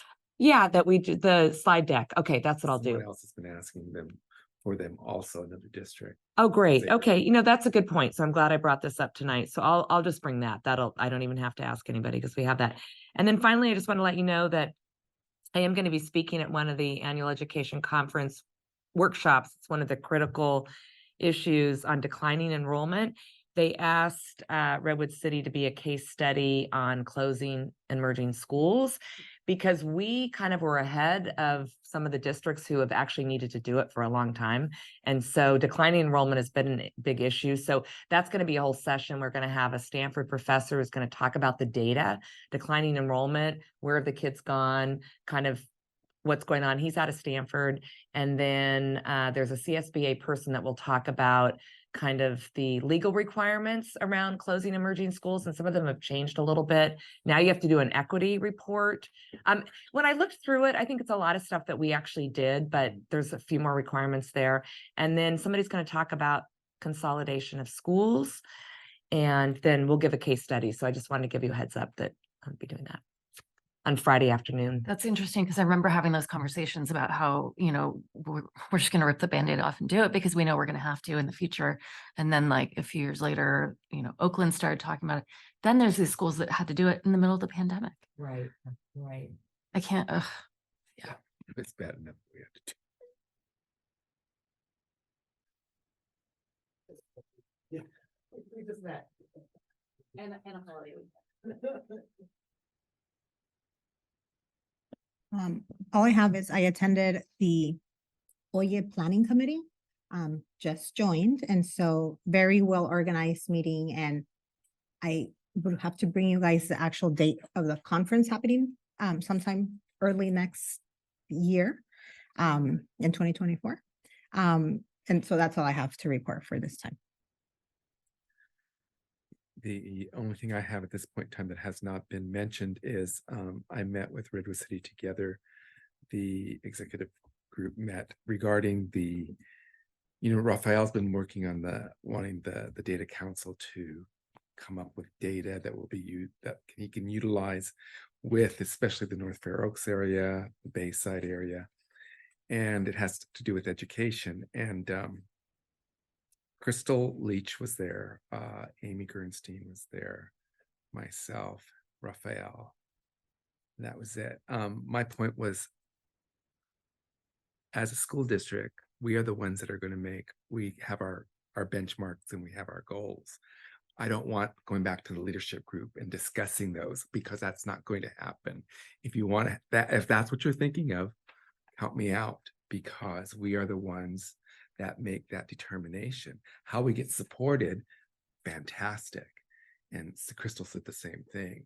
So I think it kind of took Raphael off guard. I've been mentioning this to him quite a bit, but it's going to be coming forward about, our benchmarks, our goals, where we expect our kids to go, that we come up with. And then the same with Sequoia. His whole thing was that I guess wanted more of the leadership group to also pipe in on that. And I said, no way. I don't want to go down that road. We do that. We do that. And Amy said, yes, she agreed, totally agreed. So it kind of burst his bubble a bit. So I've got to explain it tomorrow at the executive board meeting. So just if you hear about it, that's what happened. That's it for me. Okay, so moving on to item 16.1, information on San Mateo County Investment Fund. Are there any questions? If not, moving on to correspondence. Yeah, I got correspondence from, I don't know who all was on that email, a parent with questions around pesticide use and yeah. Right. Okay. And I think that went to you, but. And some others got it also. And our attorney has that one right now. Okay, so you're looking at the Yeah, pesticide Jessica use. Shade, if I'm not mistaken. Jessica. Yeah, and then I got a couple of different emails from a community member concerned about bond measure issues and workforce housing.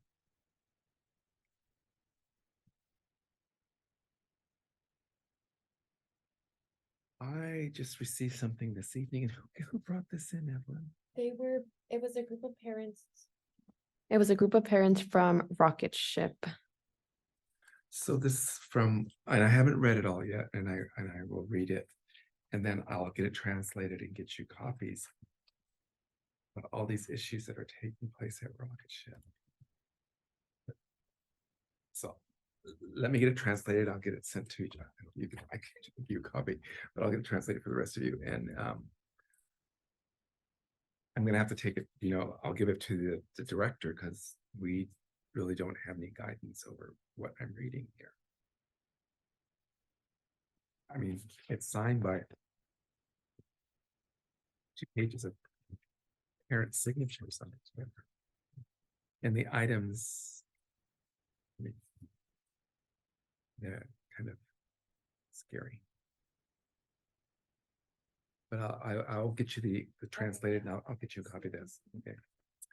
If needed, agendas of the discussion. Or would go to closed session possibly with an attorney with us. Okay. With that, moving on to item 18, other business, possible other business suggested items for future agendas. Nothing? Okay, so moving on to board meeting calendar. Are there any changes to the board meeting calendar? Okay, with that, it is 9:15. What'd you say? What did you say? What time? I'll second. Normally Mike. has Although we time. didn't hear you, so. You said All after in 9. I favor. said 9:30. Okay, so all those in favor? Aye, thank you. Thanks, everyone.